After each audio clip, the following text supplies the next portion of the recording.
എല്ലാവർക്കും നമസ്കാരം. ഇന്നത്തെ നമ്മുടെ സത്സംഗം ആരംഭിക്കുകയാണ്. നമ്മൾ എല്ലാ ദിവസവും ചെയ്യുന്ന പോലെ തന്നെ ഈ ഒരു കർമ്മത്തെ പറയാനും കേൾക്കാനുമുള്ള അനുഗ്രഹവും അനുവാദവും നൽകണേ എന്ന് ആ പ്രകൃതി ശക്തിയുടെ പാദങ്ങളിൽ സമർപ്പിച്ചുകൊണ്ട് പ്രാർത്ഥിച്ചുകൊണ്ട് നമുക്ക് ആരംഭിക്കാം. ഓം നമോ നാരായണായ. ഓം നമോ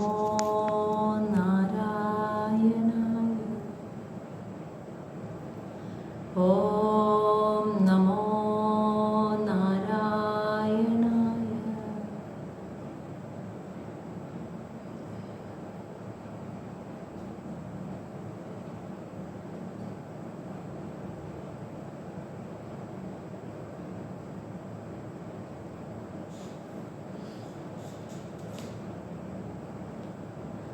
അപ്പോൾ ഇന്നത്തെ ഭാഗവത സത്സംഗം ആരംഭിക്കുന്നു.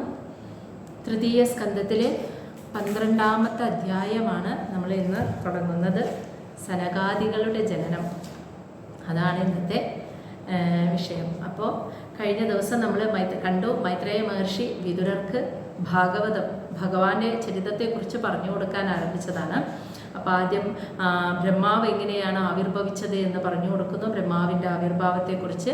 അതിനെക്കുറിച്ച് പറഞ്ഞു കൊടുത്തുകൊണ്ടിരിക്കുമ്പോൾ വിദുരർ ചോദിക്കുകയാണ് പ്രകൃതി എന്ന ശക്തിയെക്കുറിച്ച്. കാരണം ബ്രഹ്മാവ് ഉണ്ടാവുന്നത് തന്നെ ആ പ്രളയജലം മുഴുവൻ, ആ പ്രളയജലം കഴിഞ്ഞ നൈമിത്തിക പ്രളയത്തിലൂടെ കഴിഞ്ഞ കൽപ്പം മുഴുവൻ, ആ മുഴുവൻ പ്രപഞ്ചവും പ്രളയജലത്തിൽ ലയിച്ചു ചേർന്ന് ആ പ്രളയജലത്തിൻ്റെ ശക്തമായ കാറ്റും കൊടുങ്കാറ്റും ജലം തിരമാലകൾ അടിക്കുന്നത് എന്നൊക്കെ പറഞ്ഞല്ലോ. ഈ ചലനങ്ങൾക്കൊക്കെ മൂല കാരണം ശക്തിയാണ്. എല്ലാ ചലനങ്ങൾക്കും. ഇപ്പം നമ്മളുടെ തന്നെ ശരീരത്തിൻ്റെ ചലനം എന്ന് വെച്ചാൽ നമ്മുടെ എല്ലാ പഞ്ചേന്ദ്രിയങ്ങളും നമ്മുടെ കർമ്മേന്ദ്രിയങ്ങളും ഒക്കെ ചലിക്കുന്നുണ്ട്. അതിന് കാരണം ശക്തിയാണ്. ശരീരത്തിൻ്റെ ചലനത്തിന് ചലിക്കാൻ ശക്തി വേണം, അത് നമുക്ക് എല്ലാവർക്കും അറിയാലോ. അതുപോലെ മനസ്സിൻ്റെ ചലനം എന്ന് വെച്ചാൽ എന്താ, ചിന്തകൾ, അതും ശക്തിയാണ്. മനസ്സിന് ചലിക്കാന്ന് പറഞ്ഞാൽ, മനസ്സെന്ന് പറഞ്ഞാൽ ചിന്ത എന്നാണ് അർത്ഥം. അപ്പം മനസ്സിൻ്റെ ചലനം എന്ന് പറഞ്ഞാൽ ചിന്തകൾ, ഓരോ സെക്കൻഡിലും അര സെക്കൻഡിലും നമുക്ക് ഉള്ളിലൂടെ വന്നു പോകുന്ന നമ്മുടെ തോട്ട്സ്, ആ ചിന്തകൾക്ക് കാരണം തന്നെ ശക്തിയാണ്. ബുദ്ധിയുടെ ചലനത്തിനും കാരണം ശക്തിയാണ്. അപ്പോൾ എല്ലാത്തിനും മൂല കാരണമായിട്ടുള്ള ആ ശക്തിയെക്കുറിച്ച്, പ്രകൃതിയെക്കുറിച്ച് ചോദിക്കുകയാണ് വിദുരര് മൈത്രേയ മഹർഷിയോട്. അപ്പോൾ പ്രകൃതിയെക്കുറിച്ച് പറഞ്ഞു കൊടുത്തു. 2 ഭാവത്തിലാണ് നമ്മൾ പ്രകൃതിയെ അറിയുന്നത്. വസ്തുവായിട്ടും സമയം, കാലമായിട്ടും നമ്മൾ അറിയുന്നുണ്ട് എന്ന് പറഞ്ഞു. അപ്പോൾ വസ്തുവായിട്ട് എങ്ങനെയാണ് പ്രകൃതിയെ അറിയുന്നത്? സാക്ഷാൽ മഹാവിഷ്ണു, ഈ പ്രപഞ്ചം മുഴുവൻ പരമാണുവായി വ്യാപിച്ചു നിൽക്കുന്ന മഹാവിഷ്ണു ഭഗവാൻ തന്നെയാണ്. ഓരോ ആറ്റമായിട്ടും പരമാണുവായിട്ടും അങ്ങനെ കോടാനുകൂടി പരമാണുക്കൾ കൂടി ചേർന്ന് ഈ പ്രപഞ്ചമുണ്ടായത്, നമ്മുടെ ശരീരമുണ്ടായത്. ഈ കാണുന്ന എല്ലാവരുടെയും ശരീരങ്ങൾ, അത് മനുഷ്യരുടെ മാത്രമല്ല, മൃഗങ്ങളുടെ, സസ്യങ്ങളുടെ, എല്ലാ പക്ഷിമൃഗാദികളുടെ ഒക്കെ ശരീരമുണ്ടായത് കോടാനുകോടി ഈ പരമാണുക്കൾ കൂടി യോജിച്ചിട്ടാണ്. അങ്ങനെയാണ് പരമമഹാൻ എന്ന പ്രപഞ്ചമുണ്ടായത് എന്ന് പറഞ്ഞു. അപ്പം നമ്മുടെ ശരീരം എന്ന ഈ ഒരു വസ്തു ഉണ്ടായത്, ഇതിൽ ഓരോ ആറ്റവും ആ ഭഗവാനാണെന്ന് നമുക്ക് മനസ്സിലായില്ലേ. ഇനി ഇതിനകത്ത് അപ്പോൾ ഭഗവാനാകുന്നതാണ് ഓരോ ആറ്റവും, ഓരോ പരമാണുവും ചേർന്നാണ് ഈ ഭൗതിക വസ്തുവാകുന്ന ശരീരം. ഇനി ഇതിന് ചലിക്കാനുള്ള ശക്തി, ഇതിൻ്റെ അവയവങ്ങൾക്ക് ചലിക്കണം. ഇത് ശരീരം എന്ന് പറഞ്ഞാൽ ശരീരം, മനസ്സ്, ബുദ്ധി, ഇത് 3ഉം ചേർന്നതാണ്. അപ്പം ശരീരത്തിനും ചലിക്കാൻ ശക്തി വേണം, മനസ്സിനും ചലിക്കാൻ ശക്തി വേണം, ബുദ്ധിക്കും ചലിക്കാൻ, പ്രവർത്തിക്കാൻ ശക്തി വേണം. ആ ശക്തിയായിരിക്കുന്ന പ്രകൃതി, ആ പ്രകൃതിയെക്കുറിച്ചും പറഞ്ഞു തന്നു. അങ്ങനെയാണ് ഈ പ്രപഞ്ചം മുഴുവൻ ഭഗവാനാണ് വ്യാപിച്ചു നിൽക്കുന്നത് എന്ന് പറയുന്നത്. ഞാനും നിങ്ങളും സർവ്വചരാചരങ്ങളിലും ഈശ്വരനെ കാണൂ എന്ന് പറയാനുള്ള കാരണം ആ ഭൗതിക ശരീരമായിരിക്കുന്നത് ഭഗവാനാണ്, മഹാവിഷ്ണുവാണ് പരമാണു രൂപത്തിൽ. അതിനകത്ത് ആ ഭൗതിക ശരീര മനസ്സിനും ബുദ്ധിക്കും ചലിക്കാനുള്ള ശക്തിയായിരിക്കുന്നത് പ്രകൃതീശ്വരിയുമാണ്. അങ്ങനെ പരമപുരുഷനും പരമേശ്വരിയും ചേർന്ന സാക്ഷാൽ പരമാത്മാവ് തന്നെയാണ് ഈ പ്രപഞ്ചത്തിലെ സർവ്വ ചരാചരങ്ങളും. മനസ്സിലായില്ലേ? അതാണ് അദ്വൈതമായിട്ട് കരുതണം, എല്ലാത്തിലെയും ഒന്നായി കാണണം, ഏകഭാവത്തിൽ കരുതണം എന്ന് പറയുന്നത്. അങ്ങനെ ആ പ്രകൃതിയെ ശക്തിയെക്കുറിച്ചൊക്കെ പറഞ്ഞു കൊടുത്തു കഴിഞ്ഞപ്പോൾ അടുത്തതായിട്ട് ഇനി 12ാമത്തെ അധ്യായത്തിലെ മൈത്രേയ മഹർഷി ബ്രഹ്മാവിൽ നിന്ന് നടന്ന സൃഷ്ടിയെക്കുറിച്ചാണ് പറഞ്ഞു കൊടുക്കാൻ പോകുന്നത്. അതായത് ആ പ്രകൃതി സൃഷ്ടി രണ്ട് വിധത്തിലാണ്, പ്രാകൃതം എന്നും വൈകൃതം എന്നും പറഞ്ഞു. പ്രാകൃതം എന്ന് വെച്ചാൽ പ്രകൃതി ശക്തി ഒരു രൂപമെടുക്കാതെ ആ ശക്തി തന്നെ പിരിഞ്ഞ് പിരിഞ്ഞ് പലതായി പിരിഞ്ഞ് അതിൽ നിന്ന് നേരിട്ടുണ്ടായ സൃഷ്ടി. അതായത് മഹത്തത്വം, അഹങ്കാരം, അഹങ്കാര തത്വത്തിൽ നിന്നും പഞ്ചഭൂതങ്ങൾ, പഞ്ചേന്ദ്രിയങ്ങൾ, നിയന്ത്രിത ദേവന്മാർ, അപ്പം 5 ആയില്ലേ. അങ്ങനെയാണ് 1, 2 ഇത് 3, അങ്ങനെ 5. അങ്ങനെ 5 സൃഷ്ടിയും നടന്നു. 6ാമതായിട്ട് ഉണ്ടായത് അജ്ഞാനമാണ്, തമസ്സാണെന്ന് പറഞ്ഞു. അതായത് ഈ 5 സൃഷ്ടികളെ സാധാരണ മനുഷ്യന്റെ ബോധത്തിൽ നിന്നും മറച്ചു പിടിക്കുന്ന അജ്ഞാനം, അവിദ്യയാണ് 6ാമതായിട്ട് ഉണ്ടായതെന്ന് പറഞ്ഞു. പിന്നെ 7ാമത്തെ സൃഷ്ടി തൊട്ടിട്ടാണ് ബ്രഹ്മാവിനാൽ സൃഷ്ടിക്കപ്പെടുന്നത്. അതായത് ആ പ്രകൃതി എന്ന ശക്തി, ആ പരമാത്മാവ് ഒരു ശരീരരൂപത്തെ സ്വീകരിച്ചു. ബ്രഹ്മാവിൻ്റെ ശരീരരൂപത്തെ, അതായത് നിരവധി പരമാണുക്കൾ ചേർന്ന ശരീരവും അതിന് ശക്തി നൽകുന്ന പ്രകൃതിയും ചേർന്നിട്ട് ഒരു ശരീരത്തെ സ്വീകരിച്ചത് ആദ്യം ബ്രഹ്മാവിൻ്റെയാണ്. അങ്ങനെ ആ പരമാത്മാവ് ബ്രഹ്മാവായിട്ട് ആ ശരീരമായി നിന്നുകൊണ്ട് നടത്തിയ സൃഷ്ടി, അതാണ് വൈകൃത സൃഷ്ടി എന്ന് പറയുന്നത്. അപ്പോൾ ആ വൈകൃത സൃഷ്ടിയിൽ എന്തൊക്കെയുണ്ടായത് നമ്മൾ പഠിച്ചു. സസ്യങ്ങൾ ഉണ്ടായി, ജലജീവികൾ, അതുപോലെ പക്ഷി മൃഗാദികൾ അതെല്ലാം ഉണ്ടായി. അതിനുശേഷം വൃക്ഷങ്ങൾ, മരങ്ങൾ, പിന്നെ മനുഷ്യര്, ദേവന്മാർ, ഇതൊക്കെ ഉണ്ടായി എന്ന് പറഞ്ഞു. അതിനുശേഷം പറയുന്നതാണ് പിന്നീട് കുമാരന്മാർ എന്ന് പറഞ്ഞാൽ സനകാദി മഹർഷിമാരാണ് ബ്രഹ്മാവിൽ നിന്ന് പിന്നീട് ഉണ്ടായത്. ആ സനകാദി മഹർഷിമാരുടെ ആവിർഭാവത്തെക്കുറിച്ചാണ് നമ്മൾ ഈ അധ്യായത്തിൽ മനസ്സിലാക്കുന്നത്. അപ്പോൾ നമുക്ക് അധ്യായത്തിലേക്ക് കടക്കാം. ശ്ലോകം 1. മൈത്രേയ ഉവാച ഇതി തേ വർണ്ണിതഃ ക്ഷത്തഃ കാലാഖ്യഃ പരമാത്മനഃ മഹിമാ വേദഗർഭഃ അധ യഥാ അസ്രാക്ഷീത് നിബോധ മേ. അതായത് ഇതി ഇപ്രകാരം, തേ അതായത് അങ്ങേക്കായിട്ട്, മൈത്രേയ ഉവാച, അപ്പോൾ മൈത്രേയ മഹർഷിയാണ് പറയുന്നത് വിതുരരോട്. ക്ഷത്ത, ക്ഷത്ത എന്ന് വെച്ചാൽ അല്ലയോ വിതുരരെ, ഇതി ഇപ്രകാരം, തേ അങ്ങേക്കായി, വർണ്ണിത വിശദീകരിച്ചു തന്നു, കാലാഖ്യ പരമാത്മനഃ ആ സാക്ഷാൽ പരമാത്മാവിൽ തന്നെയുള്ള കാലമെന്ന ശക്തി, കാലാഖ്യ എന്ന് വെച്ചാൽ കാലം എന്ന ആ ശക്തി, ആ പ്രകൃതി ശക്തിയുടെ മഹിമ എന്ന് വെച്ചാൽ മാഹാത്മ്യത്തെക്കുറിച്ച് ഇപ്രകാരം ഞാൻ അങ്ങേക്ക് വിശദീകരിച്ചു തന്നു. എന്നിട്ട് പറയാണ് അധഹ, ഇനി, അധഹ എന്ന് വെച്ചാൽ അനന്തരം, ഇനി വേദഗർഭ, വേദത്തെ ഗർഭം ധരിച്ച സാക്ഷാൽ ബ്രഹ്മദേവൻ യഥാ എപ്രകാരമാണ് അസ്രാക്ഷീത് തൻ്റെ സൃഷ്ടികർമ്മത്തെ നടത്തിയത് എന്ന് മേ ഞാൻ നിബോധ എന്ന് വെച്ചാൽ എന്നിൽ നിന്ന്, മേ എന്ന് വെച്ചാൽ എന്നെ, നിബോധ എന്ന് വെച്ചാൽ ശ്രവിച്ചോളൂ, എന്നിൽ നിന്ന് നീ കേട്ടുകൊള്ളൂ എന്നാണ് പറയുന്നത്. അപ്പം മൈത്രേയ മഹർഷി പറയാണ് വിതുരരോട്, വിതുരരെ, അല്ലയോ വിതുരരെ, ഇപ്രകാരം ആ സാക്ഷാൽ പരമാത്മാവിൽ തന്നെ ലീനമായിരിക്കുന്ന ആ പ്രകൃതി ശക്തിയുടെ മാഹാത്മ്യത്തെക്കുറിച്ച് അങ്ങേക്കായി ഞാൻ വിശദീകരിച്ചു തന്നു.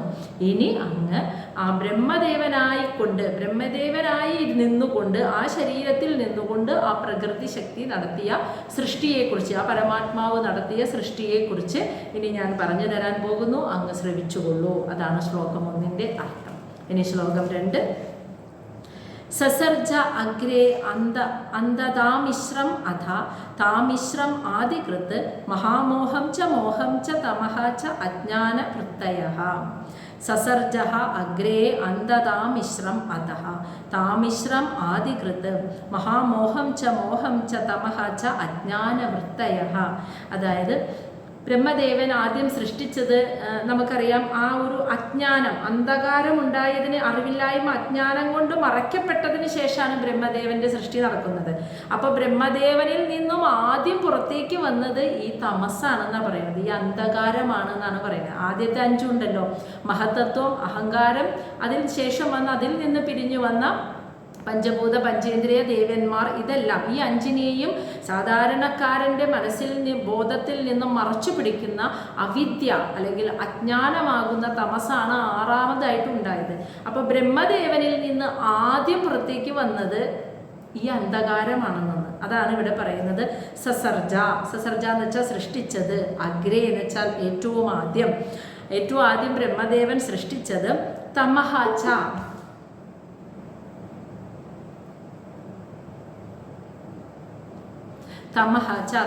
തമസ് എന്ന് വെച്ചാൽ അജ്ഞാനം അല്ലെങ്കിൽ അവിദ്യയാണ് ഏറ്റവും ആദ്യം ബ്രഹ്മദേവൻ സൃഷ്ടിച്ചത്.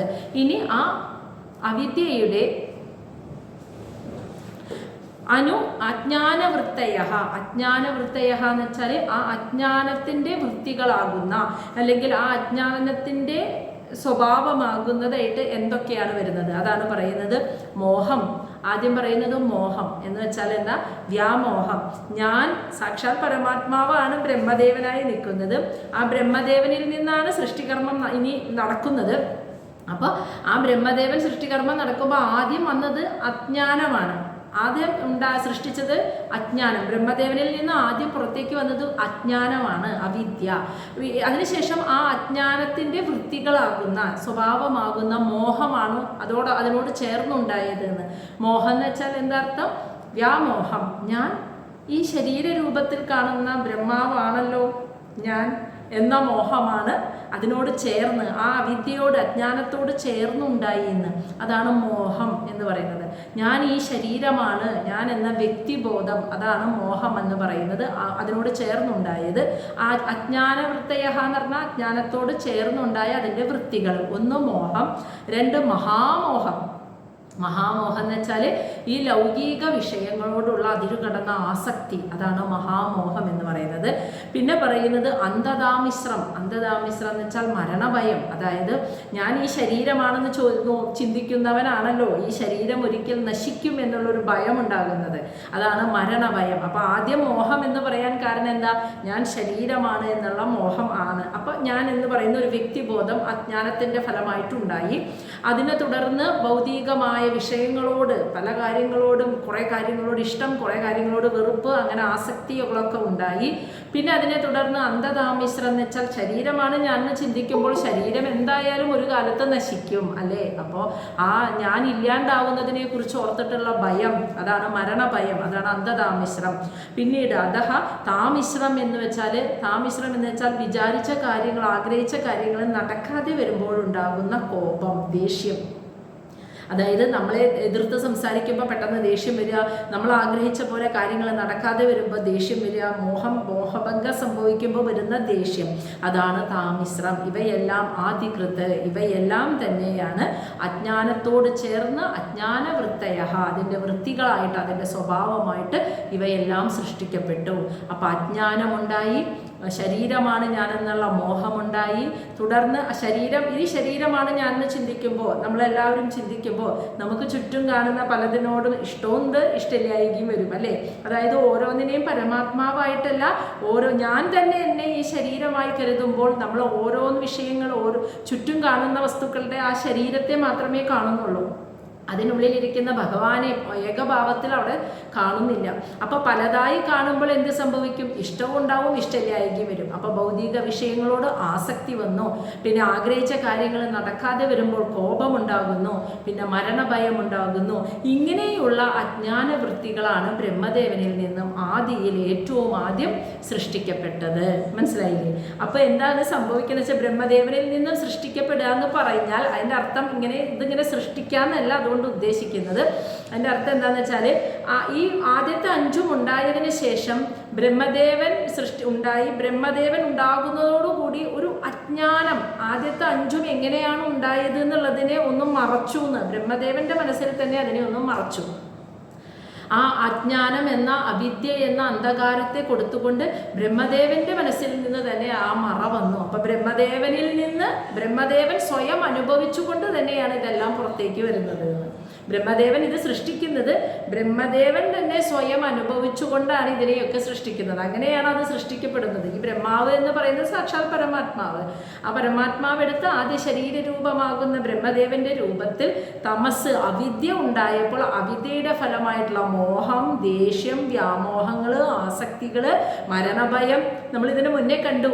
അതായത് 100 കൽപ്പം കഴിയുമ്പോൾ എൻ്റെ ആയുസ് തീരില്ലോ എന്ന് ബ്രഹ്മാവ് പോലും ഭയക്കുന്നു എന്നൊരു ശ്ലോകത്തിൽ നമ്മൾ കണ്ടു അല്ലേ? അപ്പോൾ ആ മരണഭയം, അപ്പോൾ പിന്നെ സാധാരണ മനുഷ്യനതില്ലാതിരിക്കുമോ? അപ്പോൾ തീർച്ചയായിട്ടും അതുണ്ടാവും. അപ്പോൾ ഇതെല്ലാം ആ ശരീരബോധത്തിൽ നിന്നാണ് ഉണ്ടായത്. യഥാർത്ഥത്തിൽ ഈ ശരീരം എന്ന ഓരോ ആറ്റങ്ങളും പരമാണും കൂടി ചേർന്ന സാക്ഷാൽ ഭഗവാന്റെ ഈ കണങ്ങളുടെ ഒരു യോജിപ്പാണ്. ഇത്രയും പരമാണുക്കൾ കൂടി ചേർന്ന് നിൽക്കുന്നതിനെയാണ് മനുഷ്യർ ശരീരം എന്ന രൂപത്തിൽ കാണുന്നത്, ഒരു ബ്രഹ്മക്കാഴ്ചയായിട്ട് കാണുന്നത്. പക്ഷെ നമ്മളത് അംഗീകരിക്കില്ല. നമ്മൾ ഇത് ഞാനാണ് എന്ന ഭാവത്തിലാണ് ഇരിക്കുന്നത്. ആ അജ്ഞാനത്തിൽ നിന്നും അതിൻ്റെ വൃത്തികളായിട്ട് ദേഷ്യവും കോപവും മരണഭയവും ആസക്തികളും ആഗ്രഹങ്ങളും ഒക്കെ ബ്രഹ്മദേവനിൽ നിന്ന് തന്നെ ബ്രഹ്മദേവൻ തന്നെ ഇതൊക്കെ അനുഭവിച്ചു എന്ന്. ആ അനുഭവിച്ചുകൊണ്ട് തന്നെയാണ് ഇതൊക്കെ സൃഷ്ടിക്കപ്പെടുന്നത്. അതാണ് നമ്മൾ ഇനി അടുത്ത ശ്ലോകത്തിൽ കാണുന്നത്. ശ്ലോകം 3. ദൃഷ്ട്വാ പാപീയസീം സൃഷ്ടിം ന ആത്മാനം ബഹു അമന്യത ഭഗവദ്ധ്യാനപൂതേന മനസാ അന്യാം തതഃ അസൃജത്. അതായത് ദൃഷ്ട്വ എന്ന് വെച്ചാൽ കാണുന്നു എന്ന്, കണ്ടിട്ട്. പാപീയസീം സൃഷ്ടിയും, ഇങ്ങനെ പാപകരമായ സൃഷ്ടികളെ കണ്ടിട്ട് ബഹു അമന്യത, ഒട്ടും തന്നെ അമന്യത എന്ന് വെച്ചാൽ സന്തോഷം, ആത്മാനം എന്ന് വെച്ചാൽ തന്നിൽ നിന്നും ഉണ്ടായ പാപകരമായ ഈ സൃഷ്ടികളെ, ഈ അവിദ്യയെ, ഈ ആസക്തിയെ, വ്യാമോഹത്തെ, ഞാനെന്ന ഭാവത്തെ, മരണഭയത്തെ, കോപത്തെ, ഇങ്ങനെ പാപകരമായ തന്നിൽ നിന്ന് തന്നെ ഉണ്ടായ പാപകരമായ ഈ സൃഷ്ടികളെ കണ്ടിട്ട് ന അമന്യത, ബ്രഹ്മാവിന് സന്തോഷം ഉണ്ടായില്ല എന്നത്. അയ്യോ, ആദ്യം തന്നെ എനിക്ക് വരുന്നത് ഈ തമോ ഗുണമാണല്ലോ. ബ്രഹ്മാവ് സൃഷ്ടിക്കപ്പെട്ടിട്ട് ഇനി കർമ്മം ചെയ്യാൻ പോവുകയാണ് ബ്രഹ്മാവ്. നേരത്തെ പറഞ്ഞ ഭാഗങ്ങളൊക്കെ കഴിഞ്ഞു, തപസ് ചെയ്തു, എല്ലാം കഴിഞ്ഞു, ഭഗവാനിൽ നിന്ന് അനുഗ്രഹം കിട്ടി, ഇനി സൃഷ്ടികർമ്മം നടത്താൻ തയ്യാറായി. അപ്പം കർമ്മം ചെയ്യാൻ തുടങ്ങുന്നതിന് മുമ്പ്, സൃഷ്ടി ചെയ്യാൻ തുടങ്ങുന്നതിന് മുൻപ് ബ്രഹ്മാവിൽ ആദ്യം ഉണ്ടായത് തമോ ഗുണ. രജോ ഗുണം കൂടി നിൽക്കുന്ന അവസ്ഥയിലാണ് ബ്രഹ്മാവ് എന്ന ശരീരം എടുത്തെങ്കിലും സത്വരജ തമോ ഗുണങ്ങൾ എല്ലാത്തിലും ഉണ്ട്. ഇതിങ്ങനെ വ്യതിചലനം സംഭവിച്ചുകൊണ്ടിരിക്കും. അപ്പൊ തമോ ഗുണം കൂടി നിൽക്കുന്ന ഒരവസ്ഥയിൽ ബ്രഹ്മാവിൽ നിന്നും അവിദ്യ, അജ്ഞാനത്തിന്റെ ഒരു മറ അദ്ദേഹത്തിന്റെ മനസ്സിൽ വന്നു. അപ്പൊ വന്നപ്പോൾ അദ്ദേഹം അതിൽ നിന്നുമാണ് ആ അജ്ഞാനം, അങ്ങനെ ബ്രഹ്മാവ് തന്നെ അത് അനുഭവിച്ചു. അജ്ഞാനം ഉണ്ടായി, വ്യാമോഹങ്ങൾ, ഞാൻ ബ്രഹ്മാവാണല്ലോ എന്നൊരു ശരീരബോധം അദ്ദേഹത്തിന് വന്നു. ഇതൊക്കെ അദ്ദേഹത്തിന്റെ വൃത്തികളോടുകൂടി ഉണ്ടായി. അപ്പം പിന്നെ അതിനുശേഷം ബ്രഹ്മാവ് ആലോചിക്കുകയാണ്, എന്നിൽ നിന്ന് ആദ്യം ഉണ്ടായത് പാപകരമായ സൃഷ്ടികളാണല്ലോ. അതായത് ഞാൻ അനുഭവിച്ചിപ്പോൾ കിടക്കുന്നത് പാപകരമായ കുറെ അവിദ്യയെയും ഇങ്ങനെയൊക്കെ ആണല്ലോ എന്ന് കണ്ടിട്ട് ബ്രഹ്മാവിന് ഒട്ടും സന്തോഷം തോന്നിയില്ല. അതാണ് ന ആത്മാനം ബഹു അമന്യത. ആത്മാനം എന്ന് വെച്ചാൽ തന്നിൽ നിന്ന് എന്നർത്ഥം. ന ബഹു അമന്യത എന്ന് വെച്ചാൽ ഒട്ടും തന്നെ ബ്രഹ്മാവിന് സന്തോഷം ഉണ്ടായില്ല. അപ്പോൾ ഭഗവത് ധ്യാന പൂതേന മനസ്സ, ഉടനെ ബ്രഹ്മദേവൻ ഭഗവാനെ ധ്യാനിച്ചു. എന്നിട്ട് പൂതേന മനസ്സ, പരിശുദ്ധമായ മനസ്സോടുകൂടി ധ്യാനിച്ച് ആഗ്രഹിച്ചു. എന്താണ് ബ്രഹ്മാവ് ആഗ്രഹിച്ചതെന്ന്? നല്ല സൃഷ്ടി എന്നിൽ നിന്നുണ്ടാവണേ. അപ്പൊ തന്നെ നിങ്ങളൊന്ന് ആലോചിച്ച് നോക്കൂ, ഈ അജ്ഞാനം ബ്രഹ്മാവിലല്ലേ ആദ്യം ഉണ്ടായിരിക്കുന്നത്? നല്ലത്, ചീത്ത, ഇതൊക്കെ ഇപ്പൊ ഉണ്ടായതൊക്കെ പാപകരമായതാണ്, ചീത്തയാണ്. നല്ലതായിട്ടുള്ള സത്വഗുണം കൂടി നിൽക്കുന്ന നല്ലതായിട്ടുള്ള എന്തെങ്കിലുമൊക്കെ എന്നിൽ നിന്നുണ്ടാവണേ എന്ന് ബ്രഹ്മാവ് ആഗ്രഹിച്ചു എന്ന്. അപ്പൊ അതിന്റെ അർത്ഥം എന്താ? അപ്പൊ ബ്രഹ്മാവ് മനസ്സിലാക്കുന്നത് ഞാനാണ് ഈ സൃഷ്ടികർമ്മം നടത്തുന്നത്. അതായത് ആ ഭഗവാന്റെ, ആ പ്രകൃതിയുടെ, പരമാത്മാവിന്റെ ഇച്ഛയാണ് ഇവിടെ നടക്കുന്നത് എന്ന് ഉള്ള ബോധം പോയി. അജ്ഞാനം ഉണ്ടായല്ലോ, അറിവില്ലായ്മ വന്നു, അജ്ഞാനം, അവിദ്യ വന്നപ്പോൾ ഭഗവാന്റെ ഇച്ഛയാണ് ഇവിടെ നടക്കുന്നത്. മുന്നത്തെ കൽപ്പത്തിൽ എന്താണോ സംഭവിച്ച ആ ഭഗവാന്റെ ഇച്ഛയാണ് ഇവിടെ നടക്കുന്നത് എന്നുള്ളത് പോയി. അപ്പൊ ബ്രഹ്മദേവൻ സ്വയം ആഗ്രഹിക്കാൻ തുടങ്ങി നിന്ന്. ആദ്യം അജ്ഞാനവും അന്ധകാരമൊക്കെ ഉണ്ടായി കഴിഞ്ഞപ്പോൾ ആദ്യം തന്നെ എന്നിൽ നിന്ന് ഈ അജ്ഞാനമൊക്കെയാണല്ലോ പുറത്തേക്ക് വരുന്നത്, ഇതൊക്കെ പാപം നിറഞ്ഞതല്ലേ. അപ്പൊ അദ്ദേഹത്തിന് സന്തോഷമായില്ലേ. അപ്പൊ ഭഗവാനെ വീണ്ടും പ്രാർത്ഥിച്ചു, ധ്യാനിച്ചു. എന്നിട്ട് ധ്യാനിച്ചപ്പോൾ മനസ്സ് പരിശുദ്ധമായി. അങ്ങനെ പരിശുദ്ധമായ മനസ്സോട് കൂടിയിട്ട് തതഹ, അനന്തരം, അന്യാം, മറ്റുള്ളവയെ അസൃജത്ത്, ബ്രഹ്മദേവൻ സൃഷ്ടിച്ചു എന്ന്. അപ്പൊ ആ ധ്യാനിച്ചപ്പോൾ പരിശുദ്ധമായി മനസ്സ്, ആ വിഷമവും സങ്കടമൊക്കെ മാറി. അങ്ങനെ ബ്രഹ്മാവിൽ നിന്നും നല്ലൊരു സൃഷ്ടി, അതായത് മറ്റുള്ളവയെ ബ്രഹ്മാവ് സൃഷ്ടിച്ചു എന്നാണ് പറയുന്നത്. അപ്പൊ ബ്രഹ്മാവിന്റെ ഉള്ളിൽ തന്നെ അജ്ഞാനം ആദ്യം നടമാടി. അതാണ് ബ്രഹ്മാവിന് ഞാനാണ് ചെയ്യുന്നത് എന്ന് തോന്നിയത് കൊണ്ടാണല്ലോ അയ്യോ എന്നിൽ നിന്ന് നല്ലതുണ്ടാവണം എന്ന ആഗ്രഹം ഉണ്ടായിരുന്നു. കണ്ട, അപ്പൊ ആദ്യ അജ്ഞാനം, ആ അവിദ്യ അവിടെ നിന്ന് ആരംഭിച്ചു എന്ന്. അതുകൊണ്ടാണ് ബ്രഹ്മാവിന് ഇത് എന്നിൽ നിന്ന് നല്ലത് സൃഷ്ടിക്കപ്പെടണം എന്ന ആഗ്രഹം ഉണ്ടായത്. ആ ആഗ്രഹം നടക്കാൻ വേണ്ടി ഭഗവാനെ വീണ്ടും ധ്യാനിച്ചു. അങ്ങനെ ചിത്തം ശുദ്ധമായി ഇരിക്കുന്ന അവസ്ഥയിൽ ആ ബ്രഹ്മാവിൽ നിന്നും, ബ്രഹ്മദേവനിൽ നിന്നും മറ്റുള്ള സൃഷ്ടികൾ ഉണ്ടായി എന്ന്. അങ്ങനെ സൃഷ്ടിക്കപ്പെട്ടതാണ് ആര്? ശ്ലോകം 4. സനകം ച സനന്ദം ച സനാതനം അത ആത്മഭൂ സനത്കുമാരം ച മുനിഹി നിഷ്ക്രിയ ഊർധ്വരേതസ. അതായത് സനകം, ആ 4 മഹർഷിമാര്, സനകൻ, സനന്ദൻ, സനാതനൻ, അധഹ എന്ന് വെച്ചാൽ അനന്തരം, ആത്മഭൂ ബ്രഹ്മദേവനിൽ നിന്ന്, സനൽകുമാരൻ, സനത്കുമാരൻ, ച മുനിഹി എന്നീ മുനിമാർ, നിഷ്ക്രിയാൻ ഒരു ക്രിയയും ചെയ്യാതെ, എന്ന് വെച്ചാൽ ഒരു കർമ്മവും ചെയ്യാൻ ആസക്തിയില്ലാതെ, ഒരു കർമ്മത്തിനോടും താല്പര്യമില്ലാതെ, ഒരു ആഗ്രഹം വരുമ്പോഴാണല്ലോ കർമ്മം ചെയ്യുന്നത്. അപ്പോൾ ആഗ്രഹങ്ങളൊന്നുമില്ലാതെ ജന്മനാ മുക്തന്മാരായിട്ട്, ജന്മനാ ത്രിഗുണങ്ങളിൽ നിന്നും മുക്തന്മാരായിട്ടും സകലത്തിൽ നിന്നും മുക്തന്മാരായിട്ടുള്ള 4 കുമാരന്മാരായിരുന്നു. അതാണ് നിഷ്ക്രിയാൻ. അവർക്ക് ഒരു കർമ്മത്തിനോടും താല്പര്യമില്ല. ഊർധ്വരേതസ എന്ന് പറഞ്ഞാൽ രേതസിനെ വരെ നിയന്ത്രിച്ചവരാണെന്ന്, എന്ന് വെച്ചാൽ ഇന്ദ്രിയങ്ങളെ പരിപൂർണമായി കീഴടക്കിയവരാണെന്ന്. പഞ്ചേന്ദ്രിയങ്ങളെ, കർമ്മേന്ദ്രിയങ്ങളെ, മനസ്സാകുന്ന 11ാമത്തെ ഇന്ദ്രിയത്തെയും പൂർണ്ണമായും തോൽപ്പിച്ചു, കീഴടക്കി, നിയന്ത്രിച്ചു പിടിക്കാൻ കഴിവുള്ളവരായ ജന്മനാമുക്തന്മാരായിട്ടുള്ള സനകൻ, സനന്ദൻ, സനാതനൻ, സനൻകുമാരൻ എന്ന 4 മഹർഷിമാർ, മുനിമാരാണ് ബ്രഹ്മാവിൻ്റെ ആ പരിശുദ്ധമായ മനസ്സോടുകൂടി ബ്രഹ്മാവ് നടന്ന ആ സാത്വികമായ ഭാവത്തിൽ നിന്നും സൃഷ്ടിക്കപ്പെട്ടത് ആദ്യമായിട്ട് സനത് കുമാരന്മാരാണ്. അവർ ജന്മനാമുക്തന്മാരുമായിരുന്നു. അതോടൊപ്പം ഇന്ദ്രിയങ്ങളെ പൂർണ്ണമായും നിയന്ത്രിച്ചവരുമായിരുന്നു എന്ന്. അങ്ങനെയാണ് സനകാദി മഹർഷിമാർ ഉണ്ടായത്. അപ്പോൾ ബ്രഹ്മാവിന് സന്തോഷമായി. ബ്രഹ്മാവ് ആഗ്രഹിച്ചത് നല്ല സൃഷ്ടി നടക്കണമെന്നായിരുന്നു. അപ്പോൾ ഈ ലോകത്ത് നല്ല സൃഷ്ടി, പാപ സൃഷ്ടി എന്നൊന്നുമില്ല. ഈ പാപ സൃഷ്ടി ഉണ്ടായതിനൊക്കെ കാരണങ്ങളുണ്ട്. അതതിൻ്റെ കാരണം എന്താണെന്ന് വെച്ചാൽ പ്രകൃതി ശക്തിയാണ് ഈ സൃഷ്ടിയുടെ ചലനത്തിന് കാരണമെന്നറിയാലോ. പ്രകൃതി ശക്തിക്ക് 3 സ്വഭാവമുണ്ട്, സത്വത്രിഗുണങ്ങൾ, സത്വരജ തമോ ഗുണങ്ങൾ. അപ്പോൾ ഈ 3 ഗുണങ്ങളുടെ വ്യതിചലനത്തിൽ നിന്നും സൃഷ്ടി നടക്കും, ചലനത്തിൽ നിന്നും സൃഷ്ടി നടക്കും. അല്ലാതെ 2 ചലിക്കുന്നില്ല, സത്വഗുണം മാത്രത്തിൽ സൃഷ്ടി നടക്കുമോ? ഒരിക്കലും സംഭവിക്കില്ല. ഈ ഭൂമിയിലുള്ള സകല ചരാചരങ്ങളിലും ഈ ത്രിഗുണങ്ങളുണ്ട്. അതിൽ തന്നെ വ്യതിചലനം സംഭവിച്ചു നിൽക്കുമ്പോൾ സ്വഭാവത്തിന് മാറ്റം വരും. സത്വഗുണം കൂടി നിൽക്കുമ്പോൾ സാത്വിക ഭാവം, രജോ ഗുണം കൂടി നിൽക്കുന്നവർക്ക്, ആ തോതി കൂടി നിൽക്കുന്നവർക്ക് രജോ ഗുണത്തോടു കൂടിയുള്ള സംസാരം സ്വഭാവം, തമോ ഗുണം കൂടി നിൽക്കുന്നവർക്ക് തമോ ഗുണത്തോടു കൂടിയിട്ടുള്ള സംസാരവും സ്വഭാവവുമായിരിക്കും. അവരുടെ സ്വഭാവവും അങ്ങനെയായിരിക്കും. അപ്പോൾ ത്രിഗുണങ്ങളെ അടിസ്ഥാനമാക്കിയിട്ടാണ് അതിനനുസരിച്ചാണ് ആ സ്വഭാവം ഉണ്ടാകുന്നത്. അപ്പോൾ ഇവിടെ ബ്രഹ്മദേവനിൽ സത്വഗുണം കൂടി നിൽക്കുന്ന രീതിയിൽ നിന്നും നല്ല സനകാദി മഹർഷിമാർ ഉണ്ടായി. അത് അദ്ദേഹം ആഗ്രഹിച്ചു എന്ന്. ഇതെല്ലാം പ്രകൃതി നിശ്ചയമാണ് എന്ന തത്വത്തിൽ നിൽക്കുമ്പോൾ ഒരിക്കലും ആഗ്രഹം ഉണ്ടാവില്ല. എല്ലാം പ്രകൃതിയുടെ ഇച്ഛ, ഭഗവാന്റെ ഇച്ഛ എന്ന ഭാവമേ ഉണ്ടാവുള്ളൂ. അപ്പോൾ അവിടെ ഉണ്ടാവുന്നതിനെ പൊട്ടയായിട്ടും പാപമായിട്ടും നല്ലതായിട്ടും ഒരിക്കലും വേർതിരിച്ച് കാണാൻ പറ്റില്ല. പക്ഷേ ബ്രഹ്മാവിൽ പോലും ആ അജ്ഞാനത്തിൻ്റെ കളി, അവിദ്യയുടെ കളി ആരംഭിച്ചു. അപ്പോൾ ബ്രഹ്മാവിന് പോലും ആ അവിദ്യ ഉണ്ടായപ്പോൾ അയ്യോ, എന്താണ് ഈ അജ്ഞാനവും അറിവില്ലായ്മയും ഈ മോഹങ്ങളും വ്യാമോഹങ്ങളും ആസക്തികളൊക്കെ വരണേ, നല്ലതുണ്ടാവണേ എന്ന് ബ്രഹ്മാവ്. അപ്പം എന്നിൽ നിന്ന് ഇതൊക്കെ ഉണ്ടാകുന്നു, ഞാനാണ് സൃഷ്ടിക്കുന്നത് എന്ന തോന്നൽ ബ്രഹ്മാവിനെ പോലും ആ മായ കീഴടക്കി കളഞ്ഞു എന്നാണ് പറയുന്നത്. അങ്ങനെ സനകാദി മഹർഷിമാർ ബ്രഹ്മദേവന്റെ ആഗ്രഹം പോലെ തന്നെ 4 പേരും ഉണ്ടായി. അപ്പോൾ ഉണ്ടായി കഴിയുമ്പോൾ എന്താ സംഭവിക്കുക? നമ്മളെല്ലാ സാധാരണക്കാരും നമ്മളെയൊക്കെ ചിന്തിച്ചാൽ മതി. നമുക്ക് മക്കളുണ്ടായി കഴിഞ്ഞാൽ നമ്മൾ ആഗ്രഹിച്ച പോലെ അവർ വളർന്ന് വലുതാവണം, നമ്മൾ ആഗ്രഹിക്കുന്ന പോലെ അവർ പഠിക്കണം, അവർ വളർന്ന് വലുതാവണം എന്ന് എല്ലാവരും ചിന്തിക്കുമല്ലേ? അതേപോലെ ബ്രഹ്മദേവനും ചിന്തിച്ചു. എന്നിൽ നിന്നും ആദ്യം ഉണ്ടായ എൻ്റെ പുത്രന്മാരാണ് സനകാദികൾ. അവർ ഞാൻ ആഗ്രഹിക്കുന്നത് പോലെ ജീവിക്കണം, ഞാൻ ആഗ്രഹിക്കുന്ന കർമ്മം ചെയ്യണമെന്ന് ബ്രഹ്മാവും ആഗ്രഹിച്ചു. പിതാവാണല്ലോ, അപ്പോൾ സ്വന്തം മക്കളും ഞാൻ ആഗ്രഹിക്കുന്ന പോലെ. അപ്പോൾ ഏതൊരച്ഛനും ഞാൻ എന്താണോ ചെയ്യുന്നത് അതിൽ എൻ്റെ മക്കൾ എന്നെ സഹായിക്കണം. അങ്ങനെയാണല്ലോ ഇന്നത്തെ അച്ഛന്മാരൊക്കെ.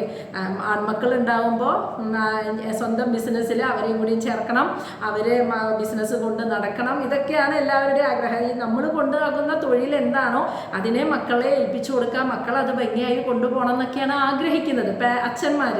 പക്ഷേ അവർ എന്ന് പറയുന്നത് ഇതേപോലെ തന്നെ സത്വരജ തമോ ഗുണങ്ങളുടെ വ്യതിചലനത്തിൽ നിന്നുമാണ് അവരുടെ മനസ്സുണ്ടായിരിക്കുന്നത്. അപ്പോൾ അവർ അച്ഛന് സത്വഗുണമാണെങ്കിൽ മോന് സത്വഗുണം വരെ കൂടി നിൽക്കണമെന്ന് ഒരു നിർബന്ധവും ഇല്ല. അവനിൽ ഒരു പക്ഷേ രജോ ഗുണമായിരിക്കും കൂടിയിരിക്കുന്നത്, ഒരു പക്ഷേ തമോ ഗുണമായിരിക്കും കൂടി നിൽക്കുന്നത്. അപ്പോൾ അവൻ്റെ ഇഷ്ടാനിഷ്ടങ്ങളും അവൻ്റെ സ്വഭാവവും അവിടെ മാറും. മനസ്സിലായോ? ആ സൃഷ്ടി നടക്കണമെങ്കിൽ ഈ 3 ത്രിഗുണങ്ങളുടെയും വ്യതിചലനത്തിൽ നിന്നാണ് സംഭവിക്കുന്നത് എങ്കിൽ ഇതിലെല്ലാത്തിനും വ്യത്യാസം ഉണ്ടാവും. ഈ തോത് വ്യത്യാസപ്പെട്ടിരിക്കുന്നത് കൊണ്ട് പിതാവ് ഇങ്ങനെ ആയതുകൊണ്ട് പുത്രന്മാരങ്ങനെ ആവണമെന്ന് ഒരു നിർബന്ധവും ഇല്ല. പക്ഷേ അങ്ങനെ വരുമ്പോൾ അച്ഛന്മാർക്ക് മക്കളോട് അസ്വസ്ഥത, ദേഷ്യം വരിക, ഇതൊക്കെ ബ്രഹ്മാവിൻ്റെ ജീവിതത്തിൽ സംഭവിച്ചു. അതാണ് ശ്ലോകം 5.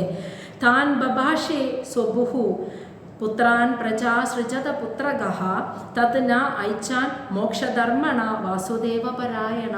കേട്ടോ, താൻ എന്ന് വെച്ചാൽ ആ ഉണ്ടായ തൻ്റെ പുത്രന്മാരോട്, ആ സനകാദികളോട് ഭഭാഷേ എന്ന് വെച്ചാൽ ബ്രഹ്മദേവൻ ഭഭാഷെ പറഞ്ഞു. സ്വഭൂ എന്ന് വെച്ചാൽ സ്വയംഭൂവായ ബ്രഹ്മദേവൻ പുത്രാൻ തൻ്റെ പുത്രന്മാരായ ആ സനകാദികളോട് പറഞ്ഞത് എന്താണ്? പുത്രഗാഹ, അല്ലയോ പുത്രന്മാരെ, പ്രജാ സൃജത, നിങ്ങൾ പ്രജകളെ സൃഷ്ടിക്കൂ. അച്ഛൻ്റെ കർമ്മം എന്താ? ബ്രഹ്മാവിൻ്റെ കർമ്മം സൃഷ്ടികർമ്മമാണ് പ്രജകളെ. അപ്പം നിങ്ങളത് ചെയ്യൂ, ഇനി നിങ്ങളും പ്രജകളെ സൃഷ്ടിക്കൂ എന്ന് സനകാദികളോട് പറഞ്ഞു. പക്ഷേ വാസുദേവപരായണ, ഭഗവാൻ വാസുദേവനിൽ പൂർണ്ണ ഭക്തന്മാരായിട്ടിരിക്കുന്ന, മോക്ഷധർമ്മണ, ജന്മനാ മോക്ഷത്തിന് വേണ്ടി ശ്രമിച്ചുകൊണ്ടിരിക്കുന്ന, അല്ലെങ്കിൽ ജന്മനാ മോക്ഷത്തിന് യോഗ്യരായി പിറന്ന, എല്ലാ ആസക്തികളിൽ നിന്നും കർമ്മങ്ങളിൽ നിന്നും മനസ്സാൽ മുക്തരായിട്ടുള്ള സനകാദിമാർ തത്, അച്ഛൻ്റെ ആ നിർദ്ദേശത്തെ ന ഐച്ചാൻ, ഒരിക്കലും സ്വീകരിച്ചില്ല. എന്ന് അവർക്ക് പറ്റില്ല കർമ്മം ചെയ്യാൻ. അവർ കർമ്മത്തെ പൂർണ്ണമായിട്ടും ഉപേക്ഷിച്ച് നിൽക്കുന്ന അവസ്ഥയോട് കൂടിയിട്ടാണ് ജനനം കൊണ്ടത്. അതുകൊണ്ട് കർമ്മത്തിനോടോ ഒരു പ്രപഞ്ചത്തിൽ അവിടെ കാണുന്ന ഒന്നിനോടും അവർക്ക് ആഗ്രഹവുമില്ല, ആസക്തിയുമില്ല. ഒന്നിനോടും ആഗ്രഹമില്ല. ഇത് തൻ്റെ പിതാവാണ്, പിതാവിൻ്റെ ആജ്ഞ അനുസരിക്കണം, അങ്ങനെ ധർമ്മബോധം ഇതൊന്നും അവർക്കില്ല. മനസ്സിലായ? കർമ്മത്തിനോട് യാതൊരു ആഗ്രഹവും അവർക്കില്ല. ജന്മനാ മുക്തന്മാരായിട്ടായിരുന്നു സനകാദികൾ ജനിച്ചിരുന്നത്. അതുകൊണ്ട് തന്നെ പിതാവിൻ്റെ നിർദ്ദേശം, അല്ലയോ പുത്രന്മാരെ, മക്കള്, നിങ്ങൾ അച്ഛൻ ചെയ്യുന്ന ഇതേ കർമ്മത്തെ, സൃഷ്ടികർമ്മത്തെ, പ്രജകളെ സൃഷ്ടിക്കുന്ന കർമ്മത്തെ നിങ്ങളും ചെയ്യൂ എന്ന് പറഞ്ഞപ്പോൾ സനകാദികൾക്ക് അതൊരിക്കലും സ്വീകരിക്കാൻ പറ്റിയില്ല. കാരണം അവർ പൂർണ്ണ മുക്തന്മാരായിരുന്നു, ഭഗവാന്റെ പരിപൂർണ ഭക്തരുമായിരുന്നു.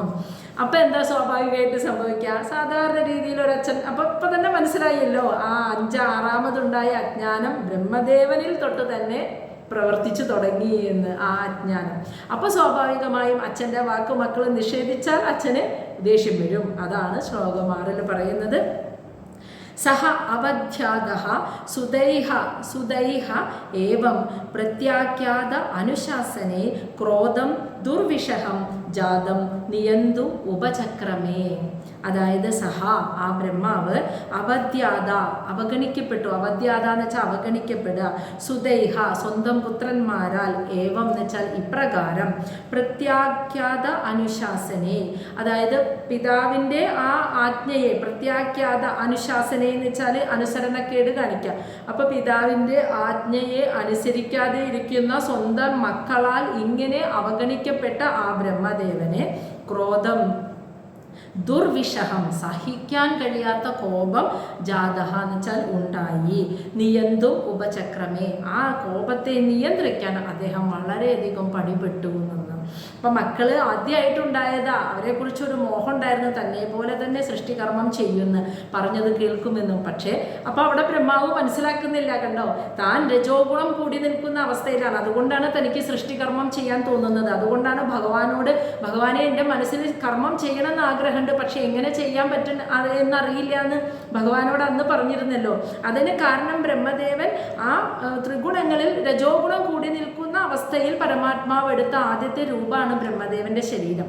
അപ്പൊ ത്രിഗുണം രജോഗുണം കൂടി നിൽക്കുകയാണ്. അതുകൊണ്ട് തന്നെ സ്വാഭാവികമായും കർമ്മോത്സുകനായിരിക്കും.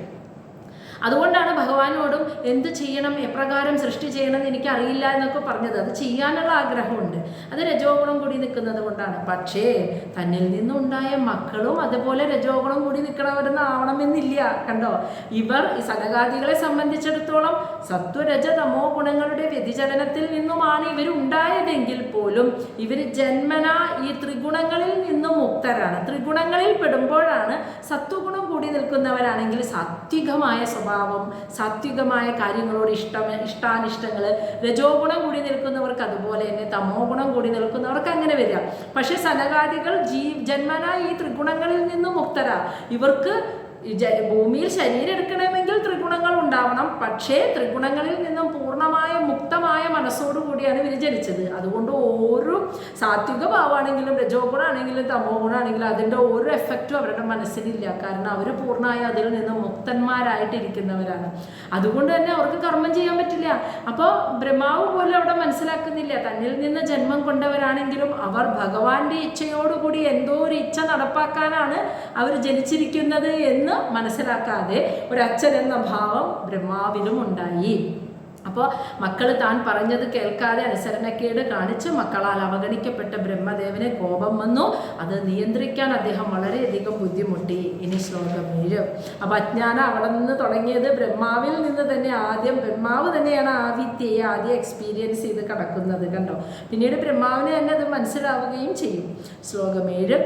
ദിയാ നിഗൃഹ്യമാണ അഭി ബ്രുവോ മധ്യാത് പ്രജാപതേ ബ്രുവഃ മധ്യാ പ്രജാപതേ സദ്യ അജായത തന്മന്യു കുമാര നീലലോഹിതഃ. ദിയാ എന്നുവെച്ചാൽ ബുദ്ധി, നിഗൃഹ്യമാണ അഭി അതായത് ബ്രഹ്മാവ് തൻ്റെ 100 വർഷത്തെ തപസ്സൊക്കെ ചെയ്ത് വളരെ പ്രചോദിതമായ ബുദ്ധിയാണ് ബ്രഹ്മദേവന്.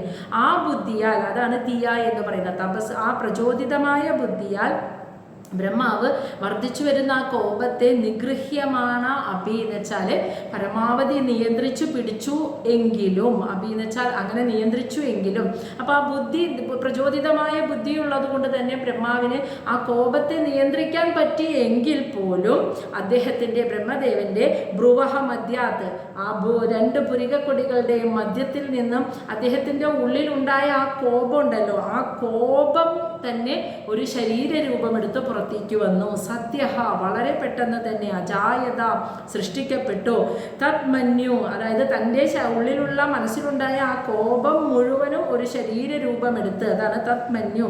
ആ കോപത്തിൽ നിന്ന്, ആ കോപം മുഴുവനും ഒരു ശരീരരൂപമെടുത്ത് പുരികക്കൊടികളുടെ മധ്യത്തിൽ നിന്നും പുറത്തു വന്നു കുമാരഹ, ഒരു കുമാരൻ, നീലലോഹിത, കറുത്ത നല്ല ഡാർക്ക് ആയിട്ടുള്ള കടും നീല നിറവും ചുവപ്പ് നിറവും കൂടി കലർന്ന കളർ എന്ന് വെച്ചാൽ ഒരു കറുപ്പ് നിറത്തോട് കൂടിയിട്ട്, അതാണ് ചുവപ്പും കടും നീലയും കൂടി കലർന്ന കളറുള്ള ഒരു ശരീരം. ആ ശരീരത്തോട് കൂടിയ ഒരു കുമാരൻ ബ്രഹ്മാവിൽ നിന്നും ഉണ്ടായി. അപ്പം ബ്രഹ്മാവിന് ഏത് ഗുണമായിരിക്കും കൂടി നിൽക്കുന്നുണ്ടാവുക? തമോ ഗുണമാണ് കൂടിയിരിക്കുന്നത്. അത്രയും ദേഷ്യം വന്നിട്ടാണ് നിൽക്കുന്നത്. എന്നാൽ പോലും ആ ഒരു ബുദ്ധി നല്ല തപസ് ചെയ്ത പ്രചോദിതമായ ബുദ്ധി ആയതിനാൽ അദ്ദേഹം ആ കോപത്തെ ഇങ്ങനെ നിയന്ത്രിച്ചു. നമ്മളൊക്കെ ദേഷ്യപ്പെടുന്ന പോലെ എന്തെങ്കിലുമൊക്കെ വിളിച്ചു പറയും, ഒന്നും ചെയ്യാതെ കോപത്തെ ഇങ്ങനെ അടക്കാൻ ശ്രമിച്ചു എങ്കിലും ഉള്ളിലുണ്ടായ ആ കോപം ഉണ്ടല്ലോ, അപ്പം അത് എന്തുകൊണ്ടാണ് അങ്ങനെ സംഭവിക്കുന്നത്? ആ ത്രിഗുണങ്ങളുടെ വ്യതിചലനത്തിൽ ആ തമോ ഗുണം കൂടിയപ്പോഴാണ് ആ കോപം വന്നത്. അതിൽ നിന്നും, ആ ഉണ്ടായ കോപത്തിൽ നിന്നും കടും നീലയും ചുവപ്പും കൂടി കലർന്ന ഒരു കറുപ്പ് നിറത്തോട് കൂടിയ ഒരു കുമാരൻ ബ്രഹ്മാവിൽ നിന്നും ആ കോപം തന്നെ ഒരു ശരീരരൂപമായിട്ട്, ഒരു കുമാരൻ്റെ രൂപമായിട്ട് പുറത്തേക്ക് വന്നു, ജനിച്ചു. അപ്പം തമോ ഗുണത്തിൽ നിന്നുമാണ് ആ കുമാരൻ ഉണ്ടായിരിക്കുന്നത് എന്നർത്ഥം. അപ്പം ബ്രഹ്മാവിൻ്റെ അതാണ് ആ അവിദ്യ. അപ്പോൾ സത്വഗുണത്തിൽ നിന്നും ആണ് സനകാദികൾ ജനിച്ചെങ്കിലും അവർ 3 ഗുണങ്ങളിൽ നിന്നും മുക്തരായിരുന്നു. ഇപ്പോൾ ഇതാ തമോ ഗുണത്തിൽ നിന്ന് ഒരു പുതിയ കുമാരനും കൂടി ആവിർഭവിച്ചു. ശ്ലോകം 8. സഹ വൈ രുരോധദേവാനാം പൂർവജഃ ഭഗവാൻ ഭവഃ നാമാനി കുരു മേ ദാദാ സ്ഥാനാനി ച ജഗദ്ഗുരു. അപ്പം ബ്രഹ്മാവിൻ്റെ മനസ്സിൽ എന്നെപ്പോലെ ഞാൻ പറഞ്ഞത് അനുസരിക്കണം, ഞാൻ പറയുന്നത് കേൾക്കണം, സൃഷ്ടികർമ്മം നടത്താൻ ഞാൻ പറഞ്ഞാൽ അതനുസരിക്കുന്നതൊക്കെ ആയിട്ടുള്ള ഒരു മോനെ എനിക്ക് കിട്ടിയില്ലല്ലോ എന്നുള്ളൊരു സങ്കടത്തോട് കൂടിയിട്ടാണ് ആ ദേഷ്യമൊക്കെ വന്ന് നിൽക്കുന്നത്. അപ്പോൾ ഉള്ളിലെ ആഗ്രഹം അതാണ്. അപ്പോൾ അതേ ആഗ്രഹം നിറവേറ്റാൻ വേണ്ടിയിട്ട് ബ്രഹ്മാവ് എന്ത് പറഞ്ഞോ അതേപോലെ അനുസരിക്കാൻ, ആ ആഗ്രഹത്തെ നിറവേറ്റാൻ തയ്യാറായിട്ട് നിൽക്കുന്ന ആ കോപത്തിൽ നിന്നും ഉണ്ടായ കുമാരനായതുകൊണ്ട് തമോ ഗുണമാണ് അവിടെ കൂടി നിൽക്കുന്നുണ്ടാവുക. അപ്പോൾ ആ തമോ ഗുണത്തോടു കൂടി ആ കോപത്തിൽ നിന്നും വന്ന മകനായതുകൊണ്ട് അവന് കുറച്ച് കോപം കൂടുതലായിരിക്കും എന്നർത്ഥം കേട്ടോ. എന്നിട്ട് പറയാണ് സഹ ആ വൈ എന്ന് വെച്ചാൽ തീർച്ചയായിട്ടും രുരോധ എന്ന് വെച്ചാൽ ആ കുമാരൻ ജനിച്ച വഴിക്ക് ഉറക്കെ കരഞ്ഞു എന്ന്. അതാണ് സഹ, ആ കുമാരൻ രുരോധ ഉറക്കെ കരഞ്ഞു. എന്താ പറഞ്ഞത്? ദേവാനാം പൂർവജഃ ഭഗവാൻ ഭവഃ. ദേവന്മാരിൽ പൂർവജഃ ആദ്യമുണ്ടായത് ഈ കുമാരനാണ് അല്ലേ. സനകാദിമാർ മഹർഷിമാരാ. ഇപ്പോൾ ഉണ്ടായ ഒരു കുമാരൻ ഇവനാണ് ദേവന്മാരിൽ പൂർവജഃ ആദ്യമുണ്ടായിട്ടുള്ള ഭഗവാനായിട്ടുള്ള ഭവൻ എന്ന് പറഞ്ഞാൽ ശിവന്റെ മറ്റൊരു രൂപമായ അവതാരമായിട്ടുള്ള രുദ്രനാണ് ഇപ്പോൾ ഉണ്ടായത്. കോപത്തിൽ നിന്നും ഉണ്ടായവനാണ് രുദ്രാവതാരം, ശിവാവതാരമായ രുദ്രാവതാരം. ആ ദേവനാണ് ഇപ്പോൾ ബ്രഹ്മാവിൽ നിന്നുണ്ടായത്. അപ്പോൾ രുദ്രൻ എന്ന ദേവനാണ് ദേവന്മാരിൽ ആദ്യമുണ്ടായത്. അതാണ് ദേവാനാം പൂർവജഃ, ദേവന്മാരിൽ ആദ്യമുണ്ടായിട്ടുള്ള ഭഗവാനായ ഭവഃ എന്ന് വെച്ചാൽ രുദ്രദേവൻ ജനിച്ച വഴിക്കു സഹ രുരോധ, ഉറക്കെ കരഞ്ഞു. കരഞ്ഞത് എന്ത് പറഞ്ഞിട്ടാണ്? ജഗദ്ഗുരു, അല്ലയോ ജഗദ്ഗുരു, ബ്രഹ്മാവിനെ വിളിച്ചിട്ട് പറയാം, ജഗത്തിൻ്റെ ഗുരു, ദാദാ, അല്ലയോ എൻ്റെ പിതാവേ, നാമാനി, എനിക്ക് പേര് നൽകൂ, സ്ഥാനാനി, എനിക്ക് ഇരിക്കാനുള്ള സ്ഥാനം നൽകൂ, കുരു, എത്രയും പെട്ടെന്ന് അത് ചെയ്യൂ എന്ന്. അതായത് കർമ്മോത്സുകനായിട്ടോ നിൽക്കുന്നത്, എന്നെ വേഗം ഒരു പോസ്റ്റിൽ ഇരുത്താം, എനിക്കൊരു പേരും പറയാം, പണിയും പറയാം, ഞാൻ വേഗം ചെയ്തു തുടങ്ങാം. ബ്രഹ്മാവിൻ്റെ ആഗ്രഹം അതല്ലായിരുന്നേ. ഈ ആദ്യത്തെ 4 മക്കളും ഒന്നും ചെയ്തില്ല. അപ്പം കർമ്മം ചെയ്യാൻ ചെയ്യുന്ന, ഞാൻ എന്ത് പറഞ്ഞു അതുപോലെ അനുസരിക്കുന്ന മകനെ കിട്ടണം എന്നുള്ള ആഗ്രഹത്തിലും ആ കോപത്തിൽ നിന്നാണ് ഈ പുത്രൻ ഉണ്ടായത്. അപ്പം മനസ്സിൻ്റെ ചിന്ത എന്താണോ അത് അതേപടി ഉൾക്കൊണ്ടുകൊണ്ടാണ് ആ മകൻ ഉണ്ടായിരിക്കുന്നത്. അപ്പോൾ ഉണ്ടായ മകൻ ഭഗവാൻ, ദേവന്മാരിൽ ആദ്യം ഉണ്ടായ ഭഗവാൻ രുദ്രദേവനാണത്. ആ മകൻ ജനിച്ച വഴിക്ക് ഉറക്കെ കരഞ്ഞുകൊണ്ട് പിതാവിനോട് പറയുകയാണ്, അല്ലയോ ജഗദ്ഗുരു, അല്ലയോ എൻ്റെ പിതാവേ, എനിക്ക് പേരിട്ട് തരൂ വേഗം, അതുപോലെ എനിക്ക് ഇരിക്കാനുള്ള സ്ഥാനം കാണിച്ചു തരൂ എത്രയും വേഗം എന്ന് പറഞ്ഞിട്ടാണ് ഉറക്കെ കരയുന്നത്. അപ്പം അതായത് അത്രയും തിരക്ക് പിടിച്ചിട്ടാണ് നിൽക്കുന്നത്, എനിക്ക് വേഗം ചെയ്യണം, കർമ്മങ്ങൾ ചെയ്യണം എന്നുണ്ട്. അത്രയും കർമ്മോത്സുകനായിട്ടാണ് നിൽക്കുന്നത്. അതും ഒരു നിയന്ത്രണമില്ല, ബാലൻസ്ഡ് അല്ല. അതാണ് ആ ഉറക്കെ കരയുന്നത്. അപ്പോൾ അതിൽ നിന്ന് നമുക്ക് മനസ്സിലാക്കാൻ തമോ ഗുണമാണ് കൂടിയിരിക്കുന്നത്. തമോ ഗുണം കൂടി നിൽക്കുന്നതിൽ നിന്നാണല്ലോ ഉണ്ടായത്. അപ്പോൾ ഉറക്കെ കരഞ്ഞിട്ടൊക്കെയാണ് പറയുന്നത്. അപ്പോൾ ബാലൻസിങ് ഇല്ല അവിടെ. അപ്പോൾ തമോ ഗുണം കൂടി നിൽക്കുന്ന രീതിയിലാണ് രുദ്രൻ ഉണ്ടായിരിക്കുന്നത് എന്നർത്ഥം. ശ്ലോകം 9. ഇതി തസ്യ വചഃ പാത്മോ ഭഗവാൻ പരിപാലയൻ അഭ്യദാത് ഭദ്രയാ വാചാ മേ രോധി തത് കരോമി തേ. ഇതി, ഇപ്രകാരം, തസ്യ വചഃ, രുദ്രൻ്റെ വാക്കുകൾ, എത്രയും പെട്ടെന്ന് എനിക്ക് പേരിടൂ, നാമം നൽകൂ, സ്ഥാനം നൽകൂ, ഇരിക്കാനുള്ള സ്ഥാനം നൽകൂ എന്നൊക്കെയുള്ള ആ വാക്കുകൾ പാത്മാ ഭഗവാൻ, പത്മത്തിൽ ജനിച്ച ബ്രഹ്മദേവൻ പരിപാലയൻ എന്ന് വെച്ചാൽ അത് പരിഗണിച്ചിട്ട്, അത് കേട്ടിട്ട്, ഇപ്രകാരം രുദ്രദേവൻ ആവശ്യപ്പെടുന്നത് കേട്ടിട്ട് ബ്രഹ്മദേവൻ അഭ്യദാത് പറഞ്ഞു എന്ന്. ഭദ്രയാ വാച, ഭദ്രമായ, അതായത് വളരെ ശ്രേഷ്ഠമായ വാക്കുകളാൽ ബ്രഹ്മദേവൻ ഇപ്രകാരം പറഞ്ഞു. എന്താണ് പറഞ്ഞത്? മാ രോധി, നീ കരയരുത് കേട്ടോ. അതാണ് മാ രോധി, കരച്ചിൽ നിർത്തൂ, നീ കരയരുത്. തത് കരോമി തേ, തത് നിനക്ക് എന്താണോ വേണ്ടത്, കരോമി തേ, അതെല്ലാം ഞാൻ നിനക്ക് തരാം. അതാണ് പറഞ്ഞത്. ബ്രഹ്മദേവൻ രുദ്രനെ പറഞ്ഞ് സമാധാനിപ്പിച്ചു, നീ കരയരുത്, നിനക്ക് എന്താണോ വേണ്ടത്, നാമവും സ്ഥാനവും ഒക്കെ ഞാൻ തരാം. ശ്ലോകം 10. യത് ആരോധി സുരശ്രേഷ്ഠ സ ഉദ്യോഗ ഇവ ബാലക തതഃ ത്വാം അഭിദാസ്യന്തി നാംനാ രുദ്ര ഇതി പ്രജഃ. യത് ആരോധി, ഇപ്രകാരം കരയ. യത് എന്ന് വെച്ചാൽ ഇപ്രകാരം, ആരോധി എന്ന് വെച്ചാൽ കരയ. സുരശ്രേഷ്ഠ, അല്ലയോ ദേവമുഖ്യ, സുരന്മാരിൽ ശ്രേഷ്ഠനായിട്ടുള്ള, അതായത് ഈ രുദ്രനെയാണ് വിളിക്കുന്നത്, ദേവന്മാരിൽ ശ്രേഷ്ഠനായിട്ടുള്ള അല്ലയോ സുരശ്രേഷ്ഠ, സഹ ഉദ്യോഗ, ഇത്രയും ഉത്സാഹത്തോടും ആകാംക്ഷയോടും കൂടി, ഇവ ബാലക, ഒരു കുട്ടിയെ പോലെ, യത് ആരോധി, ആ രുദ്രദേവൻ കരയുന്നത് കണ്ടിട്ട് ബ്രഹ്മദേവൻ പറഞ്ഞു. അതായത് ഇപ്രകാരം, അതായത് ഇവ ബാലക എന്ന് വെച്ചാൽ ഒരു കുട്ടിയെ പോലെ, സ ഉദ്യോഗ എന്ന് വെച്ചാൽ വളരെയധികം ആകാംക്ഷയോട് കൂടിയിട്ട് ആ ദേവന്മാരിൽ മുഖ്യനായിട്ടുള്ളത് രുദ്രദേവൻ ഒരു കുട്ടിയെ പോലെ ഇങ്ങനെ തിരക്ക് പിടിച്ച് ഉത്സാഹഭരിതനായിട്ട് ചെയ്യാനുള്ള ധൃതി കൊണ്ട് കരഞ്ഞു പറയുന്നത് കേട്ടിട്ട്, തതഹ, അതുകൊണ്ട് തന്നെ, ത്വാം, അങ്ങയെ, ബ്രഹ്മാവ് പറയാണ് രുദ്രദേവനോട്, അങ്ങയെ, ത്വാം, അങ്ങയെ, അഭിദാസ്യന്തി എന്ന് വെച്ചാൽ വിളിക്കപ്പെടുന്ന, പ്രജ, ജനങ്ങൾ, രുദ്ര ഇതി, അങ്ങയെ രുദ്രൻ എന്ന് ജനങ്ങൾ വിളിക്കും. കാരണം ഒരു തമോ ഗുണമാണ്, ഒരു ബാലൻസിങ് ഇല്ല. നോർമലി പറയേണ്ട കാര്യം ഉറക്കെ കരഞ്ഞ് പെട്ടെന്ന് താ, എനിക്ക് സ്ഥാനം താ, പേര് താ എന്നൊക്കെ ഇങ്ങനെ ധൃതി പിടിച്ച് പറയുന്നത്, ആ കുട്ടികളെ പോലെ കരയുന്നതൊക്കെ കണ്ടിട്ട്, അതൊക്കെ കേട്ടിട്ട് ബ്രഹ്മാവ് പറഞ്ഞു, നാളെ പ്രജകൾ നിന്നെ രുദ്രൻ എന്ന നാമത്തിൽ വിളിക്കുമെന്ന് പറഞ്ഞു. അപ്പോൾ പേര് നൽകി, ആ കുമാരന് രുദ്രൻ എന്ന പേര് നൽകി. ഇനി സ്ഥാനമാണ് നൽകാൻ പോകുന്നത് കേട്ടോ. ശ്ലോകം 11. ഹൃദ് ഇന്ദ്രിയാണി അസു വ്യോമ വായു അഗ്നി ജലം മഹി സൂര്യഃ ച ചന്ദ്രഃ ച തപഃ ച ഏവ സ്ഥാനാനി അഗ്രേ കൃതാനി മേ. ഇനി പേര് നൽകി രുദ്രൻ. ഇനി നിനക്ക് ഇരിക്കാനുള്ള സ്ഥാനങ്ങളാണ് പറയുന്നത് കേട്ടോ. ഹൃദയം, എല്ലാവരുടെയും ഹൃദയത്തിൽ കയറിയിരുന്നോ. ഇന്ദ്രിയാണി ഇന്ദ്രിയങ്ങളിലും ഇരുന്നോ, അസു പ്രാണവായുവിലിരുന്നോ, വ്യോമ ആകാശത്തിൽ, വായുവിലെ, അഗ്നിയിലെ, ജലത്തിൽ, മഹി ഭൂമിയിലും ഒക്കെ ഇരുന്നു. ഇനി സൂര്യനിലും ചന്ദ്രനിലും, തപഹാച തപസ്സിലും ഏവ ഇത്തരത്തിലുള്ള സ്ഥാനാനി എല്ലാ സ്ഥാനങ്ങളും അഗ്രേ വളരെ മുമ്പ് തന്നെ മേ കൃതാനി ഞാൻ ഉണ്ടാക്കി വെച്ചിട്ടുണ്ട്. അപ്പം അതിലൊക്കെ പോയിരുന്നോളൂ. അങ്ങനെ 11 സ്ഥാനങ്ങളാണ് ബ്രഹ്മദേവൻ നൽകിയത്. ഹൃദയം, ഇന്ദ്രിയങ്ങൾ, പ്രാണവായു, പിന്നെ ഭൂമി, അഗ്നി, വായു, ജലം, ആകാശം, സൂര്യൻ, ചന്ദ്രൻ, തപസ്, ഇങ്ങനെ 11 സ്ഥാനങ്ങളൊക്കെ ഞാൻ മുന്നേ ഉണ്ടാക്കി വെച്ചിട്ടുണ്ട്. അതൊക്കെ അങ്ങയുടെ കുമാരൻ്റെ സ്ഥാനങ്ങളാണ്, രുദ്രദേവൻ്റെ സ്ഥാനങ്ങളാണ്. അവിടെയൊക്കെ പോയിരുന്നോളൂ. ആ 11 സ്ഥാനത്തും പോയിരുന്നോളൂ എന്ന് പറഞ്ഞാൽ എന്താണ്? തമോ ഗുണം, കോപത്തിൽ നിന്നും ഉണ്ടായ മകനാണ്, കുമാരനാണ് രുദ്രദേവൻ. രുദ്രദേവൻ ഹൃദയത്തിലിരുന്നോളാൻ. എല്ലാവരുടെ ഹൃദയത്തിലും ഉണ്ട് ഈ ദേഷ്യം വരില്ലേ? അപ്പോൾ രുദ്രദേവൻ ഇരിക്കാനുള്ള സ്ഥാനമാണ് നിശ്ചയിച്ചുകൊണ്ട് ഹൃദയങ്ങളിൽ പോയിരുന്നു. അപ്പോൾ ചരാചരങ്ങളുടെ ഉള്ളിൽ തമോ ഗുണം കൂടി നിൽക്കുമ്പോൾ രുദ്രദേവൻ പ്രവർത്തിച്ചു തുടങ്ങും, ദേഷ്യം വരും. മനസ്സിലായോ? അതുപോലെ ഇന്ദ്രിയങ്ങളിലിരുന്നോ, ഒരു ബാലൻസിങ് ഇല്ലാത്ത അവസ്ഥ. ഇന്ദ്രിയങ്ങൾക്ക് ബാലൻസിങ് ഇല്ലാതെ പോകാന്ന് പറഞ്ഞാൽ നമ്മുടെ പഞ്ചേന്ദ്രിയങ്ങളും കർമ്മേന്ദ്രിയങ്ങളും ഓവറായിട്ട് പണിയെടുക്കുക. ഓവറായിട്ട് എന്തിനെയാണോ സ്വീകരിക്കുന്നത് അതിന് ബാലൻസ് ഇല്ലാതെ അതിനെ പണിയെടുക്കുക.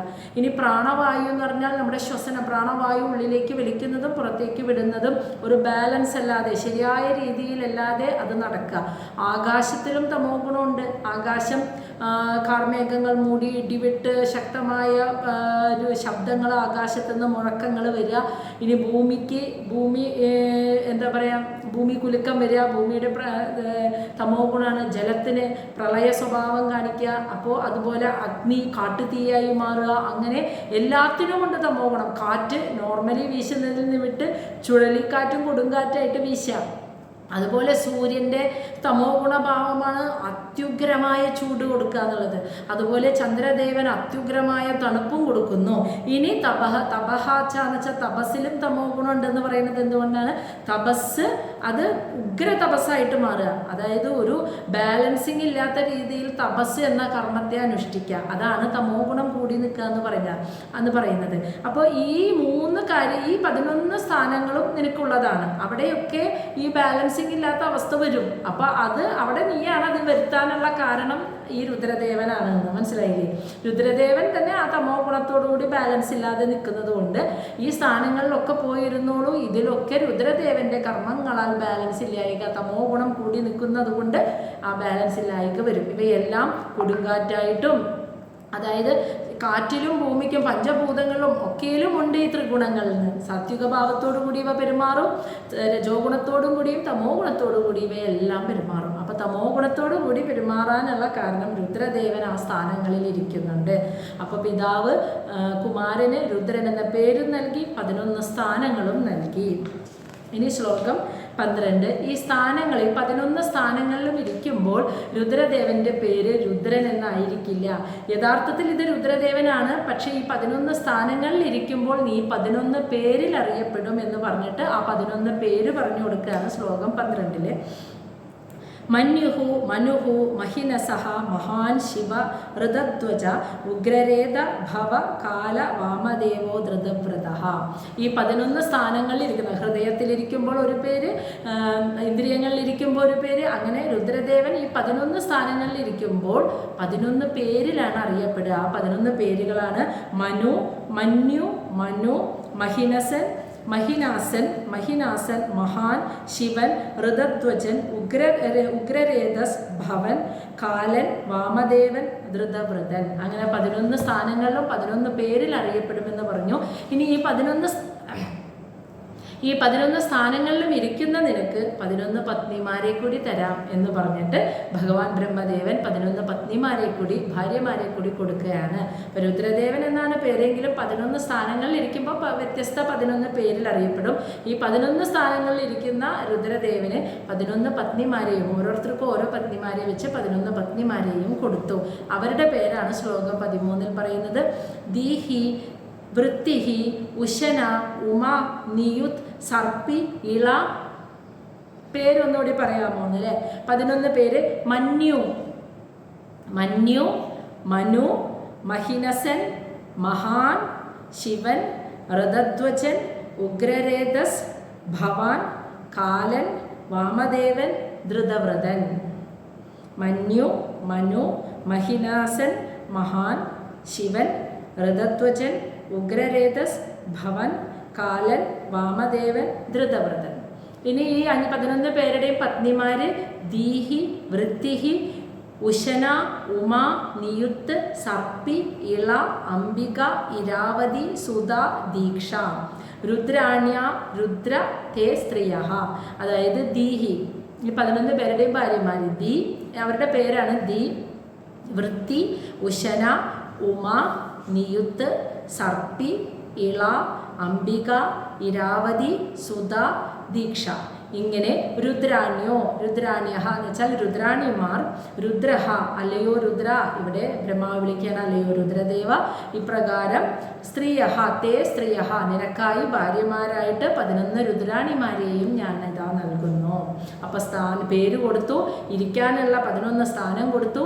11 സ്ഥാനങ്ങളിൽ ഇരിക്കുമ്പോൾ 11 പേരിൽ അറിയപ്പെടുമെന്നും പറഞ്ഞു. ആ 11 പേർക്ക് 11 ഭാര്യമാരെയും രുദ്രാണിമാരെയും കൊടുത്തു. ശ്ലോകം 14. ഗൃഹാണ ഏതാനി നാമാനി സ്ഥാനാനി ച സയോഷണഃ ഏഭിഃ സൃജ പ്രജാ ബഹ്വി പ്രജാനാമസി യത്പതി. എന്നിട്ട് പറയാണ് സയോഷണ, ഈ ഭാര്യമാരോടൊപ്പം നാമാനി സ്ഥാനാനി, അതാ ഈ നാമങ്ങളിൽ, അതാ ഈ സ്ഥാനങ്ങളിൽ, ഗൃഹാണ ഏതാനി, ഇപ്രകാരമുള്ളതെല്ലാം ഗൃഹാണ അല്ലയോ രുദ്രദേവ നീ സ്വീകരിച്ചാലും. അപ്പോൾ ഈ നാമങ്ങളെ, ഈ സ്ഥാനങ്ങളെ, ഈ ഭാര്യമാരെയും നീ സ്വീകരിച്ചാലും. എന്നിട്ട് ഏബി, ഇവയോടൊപ്പം ഏബിഹി എന്ന് വെച്ചാൽ ഇതിനെല്ലാം കൂട്ടിയിട്ട് പ്രജാബഹ്വി, വളരെയധികം പ്രജകളെ സൃജ, നീ സൃഷ്ടിച്ചാലും. അപ്പം പത്നിമാരും കൂടി വരുമ്പോഴാണല്ലോ പ്രജാസൃഷ്ടി നടക്കുക. അപ്പോൾ ഇവരെ എല്ലാവരും കൂട്ടിച്ചേർത്തിട്ട്, അപ്പം സ്ഥാനങ്ങളിൽ ഇരുന്ന് അതാത് നാമങ്ങൾ അറിയപ്പെട്ട് സ്വന്തം ഭാര്യമാരോടൊപ്പം ജീവിച്ച് വളരെയധികം പ്രജകളെ നിങ്ങൾ സൃഷ്ടിച്ചാലും. എന്നിട്ട് പറയാണ് യത്, ഇന്ന് മുതൽ പ്രജാനാം അസി, അങ്ങ് പ്രജകളുടെ പതി എന്ന് അസി അറിയപ്പെടും. ഇന്നു മുതൽ അങ്ങ് പ്രജാപതി എന്നറിയപ്പെടും. രുദ്രദേവനോട് പറഞ്ഞു കർമ്മം ചെയ്യാൻ തയ്യാറായിട്ട് നിൽക്കണം മോന. അപ്പോൾ അങ്ങ് പ്രജാപതി എന്നറിയപ്പെടും. അതാത് സ്ഥാനത്തിൽ ഇരുന്ന് ഭാര്യമാരോടൊപ്പം പ്രജകളെ സൃഷ്ടിച്ചാലും. അപ്പോൾ ബ്രഹ്മാവ് വളരെ സന്തുഷ്ടനായിട്ടാണ് പറയുന്നത്, ഇനി സൃഷ്ടികർമ്മം നടത്തിക്കോ, സ്ഥാനത്തിരുന്നിട്ട്. ഇപ്പോൾ ബ്രഹ്മദേവന്റെ ആഗ്രഹം പോലെ തന്നെ പ്രവർത്തിക്കുന്ന മകനാ. പക്ഷെ എന്താ സംഭവിച്ചേ? ഈ ഉണ്ടായ ഈ രുദ്രദേവൻ തമോ ഗുണത്തിൽ നിന്നും, കോപത്തിൻ്റെ ശരീരരൂപത്തിൽ നിന്നുണ്ടായതാണ്. അതുകൊണ്ട് രുദ്രനിൽ നിന്ന് ജന്മം കൊടുക്കുന്നത് എല്ലാം തമോ ഗുണവാസനയോടുകൂടി ഉഗ്രമായ കോപത്തോടു കൂടി നിൽക്കുന്ന സന്താനങ്ങളായി മാറി. അതാണ് ഉണ്ടായത്. ശ്ലോകം 15. ഇതി ആദിഷ്ട സഹ ഗുരുണ ഭഗവാൻ നീലലോഹിതഃ സത്വാകൃതി സ്വഭാവേന സസർജ ആത്മസമാ പ്രജ. ഇതി എന്നുവെച്ചാൽ ഇപ്രകാരം ആദിഷ്ട നിർദ്ദേശിക്കപ്പെട്ടപ്പോൾ, സഹഗുരുണ തൻ്റെ ഗുരുവായിട്ടുള്ള ഭഗവാൻ, തൻ്റെ ഗുരുവായിട്ടുള്ള ബ്രഹ്മദേവൻ ഇപ്രകാരം നിർദ്ദേശിച്ചപ്പോൾ, ഭഗവാൻ നീലലോഹിത, ഭഗവാനായിട്ടുള്ള നീലലോഹിത എന്ന് വെച്ചാൽ ആ രുദ്രദേവൻ, ആ കറുപ്പ് നിറത്തോടു കൂടി നിൽക്കുന്ന ഭഗവാനായിട്ടുള്ള രുദ്രദേവൻ തൻ്റെ പിതാവ് ഇപ്രകാരം നിർദ്ദേശിച്ചപ്പോൾ എന്താ ചെയ്തത്? സത്വ എന്ന് വെച്ചാൽ സ്വന്തം ശക്തി എന്താണോ ആ ശക്തിയെ, ആകൃതി സ്വന്തം ആകൃതി എന്താണോ ആ ആകൃതിയെ, സ്വഭാവേന സ്വന്തം സ്വഭാവം എന്താണോ, അപ്പോൾ തൻ്റെ സ്വഭാവം, ആകൃതി, ശക്തി, ഇതിനെ മൂന്നും എടുത്തിട്ട് സസർജ സൃഷ്ടിച്ചു. ആത്മസമ തനിക്ക് തുല്യമായ പ്രജ.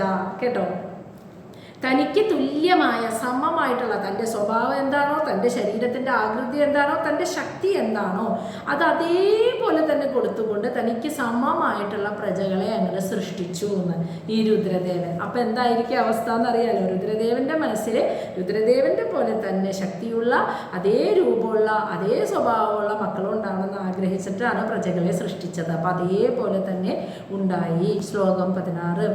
രുദ്രാണാം രുദ്രസൃഷ്ടാനാം സമന്താത് ഗ്രസതാം ജഗത് നിശാമ്യ അസംഖ്യ ശഹ യൂഥാൻ പ്രജാപതി അശങ്കദഃ. അത് കണ്ടപ്പോൾ ബ്രഹ്മാവന്, പ്രജാപതി ബ്രഹ്മദേവന് അശങ്കദഃ ഭയമായി നിന്ന്. അതായത് രുദ്രാണാം രുദ്രപുത്രന്മാർ, രുദ്രസൃഷ്ടാനാം, രുദ്രനാൽ സൃഷ്ടിക്കപ്പെട്ട ഈ രുദ്രപുത്രന്മാരാൽ ജഗത്ത് സമന്താത്, ഈ ലോകം മുഴുവൻ ഗ്രസതാം എന്ന് വെച്ചാൽ വിഴുങ്ങാന്ന്, എന്ന് വെച്ചാൽ ലോകം മുഴുവൻ നിറഞ്ഞു എന്ന്. രുദ്രനാൽ സൃഷ്ടിക്കപ്പെട്ട രുദ്രപുത്രന്മാരാൽ ഈ പ്രപഞ്ചം മുഴുവൻ നിറഞ്ഞു. അവരാൽ വിഴുങ്ങപ്പെട്ടു എന്ന് വെച്ചാൽ നിറഞ്ഞു എന്ന്. അത് അവരുടെ സ്വഭാവം ഇപ്പം എന്തായിരിക്കും അറിയാലോ. സാത്വിക ഭാവമോ രജോ ഗുണമോ ഇല്ല. രുദ്രദേവൻ സൃഷ്ടിധർമ്മം നടത്തുമ്പോൾ ആഗ്രഹിച്ചത് തനിക്ക് സമമായിട്ട് വരണമെന്ന്. അപ്പം അതേപോലെ സൃഷ്ടിച്ചത്. അപ്പം അവരാൽ ഈ ലോകം മുഴുവൻ നിറഞ്ഞപ്പോൾ നിശാമ്യ, അത് കണ്ടിട്ട് അസംഖ്യശഃ, അസംഖ്യം പ്രജകൾ എന്ന്, തമോ ഗുണത്തോടു കൂടി കോപാഗ്നി ജ്വലിച്ച് നിൽക്കുന്ന അസംഖ്യം പ്രജകൾ, അതാണ് പറയുന്നത്. ബാലൻസിങ് ഇല്ലാതെ പ്രജകൾ അസംഖ്യം നിറയുന്നത് കണ്ടിട്ട് യൂതാൻ വെച്ചാൽ നിറയുക, അസംഖ്യം നിറയുന്നത് നിശാമ്യ കണ്ടിട്ട് പ്രജാപതി ബ്രഹ്മദേവൻ അശങ്കതഃ, ഭയന്നു. അപ്പോൾ എന്താ സംഭവിക്കാം? പ്രപഞ്ചം മുന്നത്തെ കൽപ്പത്തിൽ എങ്ങനെയായിരുന്നു അങ്ങനെ തന്നെ വരണം എന്നാണ് ബ്രഹ്മാവ് ആഗ്രഹിക്കുന്നത്. ഇവിടെ ഇപ്പോൾ തമോ ഗുണത്തോട് കൂടിയിട്ടുള്ള പ്രജകളെ ഇങ്ങനെ നിറഞ്ഞ് അസംഖ്യം നിറയാണ് ലോകം മുഴുവനും. അപ്പോൾ ബ്രഹ്മദേവന്റെ സമാധാനം പോയി, അദ്ദേഹം പേടിച്ചു. ശ്ലോകം 17. അലം പ്രജാഭി സൃഷ്ടാഹി ഈദൃശിഭി സുരോത്തമ മയാ സഹ ദഹന്തിഭി ദിശ ചക്ഷുഭി ഉൽബണേ. അലം പ്രജാഭി സൃഷ്ട, അതായത് അലം എന്ന് വെച്ചാൽ നിർത്തുക, അവസാനിപ്പിക്കുക എന്നർത്ഥം. പ്രജാഭി സൃഷ്ട, പ്രജകളെ സൃഷ്ടിക്കുന്ന ഈ കർമ്മം, അത് എന്തുകൊണ്ടാണ് പറയുന്നത്? സൃഷ്ടാഭി എന്ന് വെച്ചാൽ പ്രജകളെ സൃഷ്ടിക്കുന്ന ഈ കർമ്മം. ഈ ദൃശിഭി, ഇപ്രകാരമുള്ള പ്രജകളെ സൃഷ്ടിക്കുന്നതിനെ സുരോത്തമ, സുരോത്തമ എന്ന് വെച്ചാൽ ബ്രഹ്മദേവൻ അവിടെ രുദ്രദേവനെ വിളിക്കുകയാണ്. അല്ലയോ സുര ഉത്തമ, ദേവന്മാരിൽ ഉത്തമനായ രുദ്രദേവ, അങ്ങ് ഇപ്രകാരം, അതാണ് ഈ ദൃശിഭി, ഇപ്രകാരമുള്ള തമോ ഗുണത്തോടു കൂടിയിട്ടുള്ള പ്രജാഭി, പ്രജകളെ സൃഷ്ടാഭി, സൃഷ്ടിക്കുന്ന കർമ്മത്തെ അലം, നിർത്തൂ നിർത്തൂ എന്ന്, അത് അവസാനിപ്പിക്കും. ഇങ്ങനത്തെ മക്കളെ ഉണ്ടാക്കി വിടല്ലേ, തമോ ഗുണത്തോടു കൂടിയിട്ടുള്ള മക്കളെ ഇങ്ങനെ ഉണ്ടാക്കരുത്. കാരണം എന്താണെന്ന് വെച്ചാൽ പറയുന്നത് ഉൽബണി ചക്ഷുബി, അവരുടെ ആ പുത്രന്മാരുടെയൊക്കെ കണ്ണുകളിൽ നിന്നും അഗ്നി, കോപാഗ്നി ഇങ്ങനെ ജ്വലിച്ചിട്ട് വരികയാണെന്ന്. ചക്ഷുബി, അവരുടെ കണ്ണുകളിൽ നിന്നും ദഹനാഗ്നിയാണ്, കോപമാണ്, ദേഷ്യമാണ് അവരുടെ കണ്ണുകളിൽ നിന്ന് ജ്വലിക്കുന്നത്. ആ ദേഷ്യത്തിൻ്റെ ചൂടുകൊണ്ട് മയ, ഞാനും സഹ, എൻ്റെ കൂടെ ദഹന്തിബിഹി, ദഹിക്കുന്നു, ദിശഹ, ചുറ്റുകളും, ഈ ലോകം മുഴുവൻ അവരുടെ കോപാഗ്നിയാൽ ചുട്ടുപൊള്ളുന്നു. ഞാനും എനിക്ക് ചുറ്റും മുഴുവനും, ഈ ലോകം മുഴുവനും ആ ചൂടുകൊണ്ട്, അവരുടെ കോപത്തിൻ്റെ ചൂടുകൊണ്ട് ദഹിച്ചു പോകുന്നു. അതുകൊണ്ട് അങ്ങ് ഇങ്ങനെ തമോ ഗുണത്തോടു കൂടിയ മക്കളെ സൃഷ്ടിക്കുന്നത് നിർത്തൂ. അതാണ് ആ ശ്ലോകത്തിൻ്റെ അർത്ഥം. അങ്ങനെ പറഞ്ഞിട്ട് ബ്രഹ്മാവ് പറഞ്ഞു കൊടുക്കുകയാണ് ഇങ്ങനെയല്ല കർമ്മം ചെയ്യേണ്ടത്. അതായത് രുദ്രദേവന് പറഞ്ഞ് മനസ്സിലാക്കി കൊടുക്കുകയാണ്, അങ്ങ് തമോ ഗുണവാസന ഉയർന്നു നിൽക്കുന്നതിൽ നിന്നുമാണ് രുദ്രൻ എന്ന ശരീരരൂപം ഉണ്ടായിരിക്കുന്നത്. അപ്പോൾ രുദ്രൻ്റെ സ്വാഭാവികമായ സ്വഭാവം തമോ ഗുണമായിരിക്കും. ദേഷ്യം, അനിയന്ത്രിതമായ ദേഷ്യവും ആ ബാലൻസിങ് ഇല്ലാത്ത ഒരു സ്വഭാവമായിരിക്കും രുദ്രദേവൻ കാണിക്കുക. അതെന്തുകൊണ്ടാണ്? തമോ ഗുണമാണ് കൂടി നിൽക്കുന്നത്. അപ്പോൾ ത്രിഗുണങ്ങൾ എന്ന മായയിൽ പെട്ടിട്ടാണ് ഇപ്പോൾ രുദ്രദേവൻ നിൽക്കുന്നത്. അപ്പോൾ രുദ്രദേവനോട് പറയാണ്, സത്വരജ തമോ ഗുണം എന്ന ത്രിഗുണം എന്ന് പറയുന്നത് മായയാണ്. ആ മായയിൽ ഇരിക്കുന്നത് കൊണ്ടാണ് ആ തമോ ഗുണത്തിൻ്റെ സ്വഭാവം അങ്ങ് കാണിക്കുന്നത്. അങ്ങ് ആ മായയിൽ ഇരുന്നു കൊണ്ട് കർമ്മം ചെയ്യുന്നത് നിർത്തൂ. എന്നിട്ട് അങ്ങ് പോയി തപസ് ചെയ്യൂ. എന്നിട്ട് മനസ്സിനെ അടക്കൂ. മനസ്സിൻ്റെ സ്വഭാവം എന്ന് പറയുന്നത് ത്രിഗുണാത്മക സ്വഭാവമായിരിക്കും. സാത്വിക ഭാവമുള്ളവരുടെ സ്വഭാവം മനസ്സും അങ്ങനെയായിരിക്കും. തമോ ഗുണമുള്ളവൻ്റെ സ്വഭാവവും മനസ്സും അങ്ങനെയായിരിക്കും. അപ്പോൾ തമോ ഗുണം കൂടി നിൽക്കുന്ന അവസ്ഥയിലാണ് അങ്ങ് ഇങ്ങനെയൊക്കെ പെരുമാറുന്നത്. അപ്പോൾ തമോ ഗുണം എന്ന മായയിൽ ഇരുന്ന് അങ്ങ് കർമ്മം ചെയ്യുന്നത് നിർത്തൂ. എന്നിട്ട് മനസ്സിനെ അടക്കൂ. ത്രിഗുണങ്ങളിൽ നിന്ന് മുക്തമാക്കൂ മനസ്സിനെ. മനസ്സിലായ? മായയിൽ നിന്ന് മനസ്സിനെ മുക്തമാക്കി മനസ്സിനെ അടക്കി തപസ് ചെയ്ത് മനസ്സ് ഏകാഗ്രമാക്കിയിട്ട് അങ്ങനെ ആക്കുമ്പോൾ മായയിൽ നിന്ന് മനസ്സ് മുക്തമാകുമ്പോഴാണ് ശരിക്കുള്ള ഭഗവാന്റെ ഇച്ഛ എന്താണെന്ന് നമുക്ക് മനസ്സിലാവുന്നത്. ഇപ്പം നമ്മൾ സത്വരജ തമോ ഗുണത്തിൻ്റെ സ്വഭാവമാണ് കാണിച്ചുകൊണ്ടിരിക്കുന്നത്. ആ ഗുണങ്ങൾ എന്താണോ അതാണ് നമ്മുടെ സ്വഭാവം. ആ സ്വഭാവത്തിനനുസരിച്ചാണ് നമ്മൾ സംസാരിക്കുന്നത്, പെരുമാറുന്നത്, കർമ്മം ചെയ്യുന്നത്. അതുകൊണ്ടാണ് സാത്വിക കർമ്മം, രാജസിക കർമ്മം, താമസിക കർമ്മമായി അത് മൂന്നായി പിരിയുന്നത്. എന്നാൽ അങ്ങേക്ക് തമോ ഗുണം കൂടി നിൽക്കുന്നത് കൊണ്ട് അങ്ങ് നടത്തുന്ന സൃഷ്ടികർമ്മം മുഴുവൻ തമോ ഗുണത്തോടു കൂടിയതാണ്, ചെയ്യുന്നത് മുഴുവൻ അങ്ങനെയാണ്. അത് എന്തുകൊണ്ടാണെന്ന് വെച്ചാൽ തമോ ഗുണമാകുന്ന ത്രിഗുണമാകുന്ന മായയിലാണ് അങ്ങ് നിൽക്കുന്നത്. മായയിൽ നിന്നുകൊണ്ട് എൻ്റെ സ്വഭാവം ഇതാണെന്ന് വിചാരിച്ച് അങ്ങ് കർമ്മം ചെയ്യുമ്പോൾ അതേപോലെ തന്നെ എഫക്റ്റ് വരുന്നത്. അപ്പോൾ അങ്ങ് ആ കർമ്മം ചെയ്ത് നിർത്തുക, തമോ ഗുണത്തിൽ നിന്ന് കർമ്മം ചെയ്ത് നിർത്തുക. എന്നിട്ട് അങ്ങ് പോയി തപസ് ചെയ്യും. തപസ് ചെയ്ത് മനസ്സിനെ അടക്കുക. അപ്പം മനസ്സിൽ എന്തു ഗുണമാണോ ആ മനസ്സ് അടങ്ങിക്കഴിഞ്ഞാൽ ആ ഗുണാത്മകമായ തമോ ഗുണമാണെങ്കിൽ ആ ഗുണത്തിൻ്റെതായ ചിന്തകളൊന്നുമില്ലാത്ത രീതിയിൽ മനസ്സ് അടങ്ങും. മനസ്സിലായോ? തമോ ഗുണം കൂടി നിൽക്കുന്ന രീതിയിലുള്ള ചിന്തകളില്ല, കർമ്മം ചെയ്യാനുള്ള പ്രേരണയൊന്നുമില്ലാത്ത രീതിയിൽ തപസ് ചെയ്ത് മനസ്സ് ഏകാഗ്രമാക്കി മനസ്സിനെ അടക്കുക. അങ്ങനെ മനസ്സടങ്ങി കഴിയുമ്പോൾ ശരിക്കുള്ള ഭഗവാന്റെ ഇച്ഛ എന്താണ്, എന്ത് കർമ്മം ചെയ്യാനാണ് ഞാൻ ഈ ലോകത്ത് ജനിച്ചത്, എന്തായി മാറാനാണ് ഞാൻ ജനിച്ചത്, ഭഗവാൻ ഈ ശരീരരൂപം എടുത്തത് എന്തിനു വേണ്ടിയാണെന്നുള്ളത് ശരിക്കും മനസ്സിൽ തെളിയും. ഭഗവാന്റെ ഇച്ഛ എന്താണെന്ന്, ഭഗവാൻ തന്നെയാണ് രുദ്രദേവനായി വന്ന് രൂപം ധരിച്ചത്. അപ്പോൾ ഈ രൂപം എടുത്ത് വന്നത് എന്തിനു വേണ്ടിയാണെന്നുള്ളത് മനസ്സിൽ ഭഗവാന്റെ ആഗ്രഹം എന്താണെന്ന് അത് നമുക്ക് തെളിയും. അങ്ങനെ തെളിഞ്ഞു വന്നിട്ട് ആ കർമ്മം ചെയ്യും. അത് തെളിയണമെങ്കിൽ മായയിൽ നിന്ന് പുറത്ത് കിടക്കണം. മായ കൊണ്ട് മായ മനസ്സിൽ ത്രിഗുണങ്ങളുടെ സ്വഭാവം കാണിച്ചിട്ട് അതനുസരിച്ച് പ്രവർത്തിച്ചാൽ മുക്തി വരില്ല. അപ്പോൾ മായയിൽ നിന്ന് പുറത്ത് കിടക്കണമെങ്കിൽ മനസ്സടങ്ങണം. അതിനങ്ങ് പോയി തപസ് ചെയ്യുമെന്ന് ബ്രഹ്മദേവൻ ഉപദേശിക്കുകയാണ്. അതാണ് ശ്ലോകം 18. തപ ആദിഷ്ട ഭദ്രം തേ സർവഭൂത സുഖാവഹം തപസായേവ യഥാപൂർവം സൃഷ്ട വിശ്വമിതം ഭവാൻ.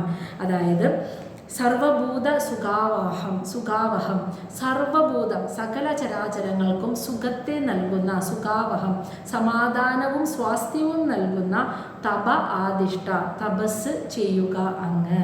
ഭദ്രം തേ അങ്ങേക്ക് നല്ലത് വരട്ടെ, മംഗളം ഭവിക്കട്ടെ. ബ്രഹ്മദേവൻ രുദ്രദേവനോട് പറഞ്ഞു, ഇങ്ങനെ സൃഷ്ടികർമ്മം ചെയ്യരുത്, അത് നിർത്തൂ. എന്നിട്ട് സർവചരാചരങ്ങൾക്കും സ്വാസ്ഥ്യത്തെയും സമാധാനത്തെയും സൗഖ്യത്തെയും നൽകുന്നതിനെ തപസ് ചെയ്യുക അങ്ങ്, അങ്ങേക്ക് മംഗളം സംഭവിക്കട്ടെ. എന്നിട്ട് പറയുകയാണ് തപസായേവ, അങ്ങനെ തപസ് ചെയ്താൽ കിട്ടും ആളാണ് ഏവ, തപസ് കൊണ്ട് മാത്രമാണ് മനസ്സടങ്ങുന്നത്. അങ്ങനെ മനസ്സടങ്ങുമ്പോഴാണ് ഈശ്വര ഇച്ഛ, ഭഗവാൻ എന്തിനാണ് ഈ ശരീരത്തെ കൊണ്ട് ആഗ്രഹിക്കുന്നത് എന്ന് മനസ്സിലാവുള്ളൂ. ഇപ്പോൾ എന്താണോ ഞാൻ എന്ന ശരീരബോധത്തിൽ ഇരിക്കുകയാണ്, അപ്പോൾ മനസ്സിൽ സത്വരജ തമോ ഗുണങ്ങളുടെ വ്യതിചലനത്താൽ സ്വഭാവവും ഇഷ്ടാനിഷ്ടങ്ങളും മാറും. അപ്പം അതനുസരിച്ച് പ്രവർത്തിക്കും. അതാണ് മായയിൽ കിടന്ന് പ്രവർത്തിക്കുന്നു എന്ന് പറയുന്നത്. അപ്പോൾ എന്താ, തമോ ഗുണമുള്ളവർ തമോ ഗുണമായ രീതിയിൽ പ്രവർത്തിക്കും, സത്വഗുണികൾ സാത്വികമായിട്ടും രജോ ഗുണികൾ രാജസികമായും പ്രവർത്തിക്കും. അപ്പോൾ ഇത് നിൽക്കണമെങ്കിൽ ഇത് മായയാണ്. ഈ സത്വരജ തമോ ഗുണമാകുന്ന മായയിൽ നിന്ന് പുറത്ത് കിടക്കണമെങ്കിൽ മനസ്സിൽ ഈ സാത്വിക ചിന്തയോ രാജസിക ചിന്തയോ താമസിക ചിന്തയോ ഒന്നും വേണ്ട, മനസ്സടക്കണം, മനസ്സ് നിശബ്ദമാവണം. അപ്പം മനസ്സ് നിശബ്ദമാവാൻ പോയി തപസ് ചെയ്യൂ. അങ്ങനെ നിശബ്ദമാവുമ്പോഴാണ് ഈശ്വരൻ്റെ ഇച്ഛ എന്താണെന്ന് മനസ്സിലാവുള്ളൂ. അതായത് ഭഗവാൻ എന്തിനാണോ ഈ ശരീരത്തെ സ്വീകരിച്ച് വന്നത്, എന്ത് കർമ്മത്തിനാണോ എന്താണോ ചെയ്യേണ്ടതെന്നുള്ള ഭഗവാന്റെ ഇച്ഛ മനസ്സിലാവുള്ളൂ. മറ്റേത് ഞാൻ എന്ന രുദ്രൻ എന്ന ഭാവത്തിൽ ഇരുന്നുകൊണ്ട് ചെയ്യുന്ന കർമ്മമാണ്. അപ്പോൾ ഭഗവാന്റെ ഇച്ഛയറിഞ്ഞ് പ്രവർത്തിക്കണമെങ്കിൽ മനസ്സടങ്ങണം. അതിന് പോയി തപസ് ചെയ്തു. തപസ്സായേവ, തപസ് കൊണ്ട് മാത്രമാണ് യഥാപൂർവം മുന്നേ ഉണ്ടായിരുന്ന രീതിയിൽ വിശ്വമിതം സൃഷ്ട, ഈ പ്രപഞ്ചത്തെ സൃഷ്ടിക്കാൻ ഭവാൻ അങ്ങേക്ക് സാധിക്കുകയുള്ളൂ. തപസ്സുകൊണ്ട് മാത്രമേ ഇതിനു മുന്നത്തെ യുഗത്തിൽ കൽപ്പത്തിൽ എങ്ങനെയാണോ ഈ പ്രപഞ്ചം ഉണ്ടായിരുന്നത് ആ രീതിയിൽ ഈ പ്രപഞ്ചത്തെ സൃഷ്ടിക്കാൻ അങ്ങേക്ക് സാധിക്കുകയുള്ളൂ. അപ്പോൾ അതിന് മനസ്സടങ്ങണം. മനസ്സടങ്ങാനായിട്ട് അങ്ങ് പോയി തപസ് ചെയ്യൂ എന്ന് ബ്രഹ്മദേവൻ ഉപദേശിച്ചു. ശ്ലോകം 19. തപസായേവ പരം ജ്യോതി ഭഗവന്തം മതോക്ഷജം സർവഭൂത ഗുഹാവാസം അഞ്ജസ വിന്ദതേ പുമാൻ. തപസായേവ, തപസ്സുകൊണ്ട് മാത്രമാണ് പരം ജ്യോതി, പരമമായ ജ്യോതിസായ ഭഗവന്തം, ഭഗവാനെ, അധോക്ഷജം, ഇന്ദ്രിയങ്ങൾക്കതീതനായിട്ടുള്ള പരം ജ്യോതിസായിട്ടുള്ള സർവഭൂത ഗുഹാവാസം, സർവചരാചരങ്ങളുടെയും ഗുഹ എന്ന് പറഞ്ഞാൽ ഹൃദയ ഗുഹയിൽ വസിക്കുന്നവനും, അധോക്ഷജം എന്ന് വെച്ചാൽ ഇന്ദ്രിയാതീതനും, പരം ജ്യോതി എന്ന് വെച്ചാൽ പരമമായ ജ്യോതിസുമായിട്ടുള്ള ആ ഭഗവാനെ അഞ്ജസ പൂർണ്ണമായും വിന്ദതേ പ്രാപിക്കാനായിട്ട് പുമാൻ ഒരു വ്യക്തിക്ക് സാധിക്കുകയുള്ളൂ എന്ന്. അപ്പോൾ തപസ്സുകൊണ്ട് മാത്രമാണ് പരമജ്യോതിസും ആ ഇന്ദ്രിയാതീതനും സർവചരാചരങ്ങളുടെ ഹൃദയ ഗുഹയിൽ വസിക്കുന്നവനുമായ ആ പരമാത്മാവിൻ്റെ ഇച്ഛ എന്താണെന്ന് ആ ഭഗവാന് അറിയാൻ സാധിക്കുകയുള്ളൂ. അതിന് മനസ്സടങ്ങിയാൽ മാത്രമേ സാധിക്കുകയുള്ളൂ. ഇപ്പം ചെയ്യുന്ന കർമ്മങ്ങളൊക്കെ മായയിൽ നിന്നുകൊണ്ട് സത്വഗുണമാണെങ്കിൽ ആ രീതിയിൽ, തമോ ഗുണമാണെങ്കിൽ ആ രീതിയിൽ, രജോ ഗുണമാണെങ്കിൽ ആ ഇഷ്ടാനിഷ്ടങ്ങൾക്കനുസരിച്ച് മായയിൽ നിന്നുകൊണ്ട് ചെയ്യുന്ന കർമ്മമാണ്. ഇങ്ങനെ കർമ്മം ചെയ്യുമ്പോൾ ഈശ്വരേച്ഛ അറിയാൻ സാധിക്കില്ല. നമ്മളുടെ ഈശ്വരേച്ഛ അറിയണമെങ്കിൽ മനസ്സടങ്ങണം. അതിന് തപസ് ചെയ്യൂ. എന്നിട്ട് ചെയ്യാനായിട്ട് ബ്രഹ്മദേവൻ അങ്ങനെ രുദ്രദേവന് ഉപദേശിച്ചു. ശ്ലോകം 20. മൈത്രേയ ഉവാച. മൈത്രേയ മഹർഷി പറയാണ്, ഏവം ആത്മഭുവ ആദിഷ്ട പരിക്രമ്യ ഗിരാംപതി ബാഡം ഇതി അമോ ആമന്ത്ര്യ വിവേശ തപസേ വനം. അതായത് ഏവം ആത്മഭുവ, സ്വയംഭൂവായി ജനിച്ച ബ്രഹ്മദേവനാൽ ഏവം ഇപ്രകാരം ആദിഷ്ട നിർദ്ദേശിക്കപ്പെട്ടപ്പോൾ ഗിരാംപതി വേദങ്ങളുടെ പതിയായിട്ടുള്ള ബ്രഹ്മദേവനെ രുദ്രദേവൻ എന്താ ചെയ്തത്? പരിക്രമ്യ, പ്രദക്ഷിണം വെച്ചു എന്ന്. എന്നിട്ട് നമസ്കരിച്ചു. എന്നിട്ട് ബ്രഹ്മാവിനോട് പറഞ്ഞു, ഭാഡം, ശരിയാണ് അങ്ങ് പറഞ്ഞത്. ഇതി ഇപ്രകാരം ആമോ ബ്രഹ്മാവിനോട് ആമന്ത്ര്യ പറഞ്ഞു എന്നാണ്. അങ്ങ് പറഞ്ഞപ്പോൾ രുദ്രദേവന് മനസ്സിലായി, ശരിയാണ്, ഞാൻ എൻ്റെ ജന്മനാ കിട്ടിയ തമോ ഗുണത്താൽ എൻ്റെ ഇഷ്ടത്തിനനുസരിച്ച്, എൻ്റെ രൂപത്തിന്, എൻ്റെ സ്വഭാവത്തിനനുസരിച്ചുള്ള സൃഷ്ടികർമ്മം ചെയ്തുകൊണ്ടിരിക്കുകയാണ്. ഇത് ഈശ്വരൻ്റെ ഇച്ഛയല്ല, ഇത് എൻ്റെ ഇച്ഛയാണ്. അപ്പോൾ ഈശ്വരൻ്റെ ഇച്ഛ അറിയണമെങ്കിൽ എനിക്ക് മനസ്സടങ്ങാൻ തപസ് ചെയ്യണം. അത് ശരിയാണെന്ന് രുദ്രദേവന് മനസ്സിലായി. അപ്പോൾ രുദ്രദേവൻ ബ്രഹ്മദേവനെ പ്രദക്ഷിണം ചെയ്ത് നമസ്കരിച്ചിട്ട് അങ്ങ് പറഞ്ഞത് പൂർണ്ണമായും ശരിയാണ് എന്ന് പറഞ്ഞ് വിവേശ എന്ന് വെച്ചാൽ പ്രവേശിച്ചു. തപസ് ചെയ്യാൻ വനത്തിലേക്ക് തപസ് ചെയ്യാനായിട്ട് പോയി എന്നാണ് പറയുന്നത്. മനസ്സിലായോ? ഇനി മതി. 20 ശ്ലോകം നമ്മൾ ഇന്ന് പൂർത്തിയാക്കി. ഇനി 21ാമത്തെ ശ്ലോകം നമുക്ക് ഞായറാഴ്ച.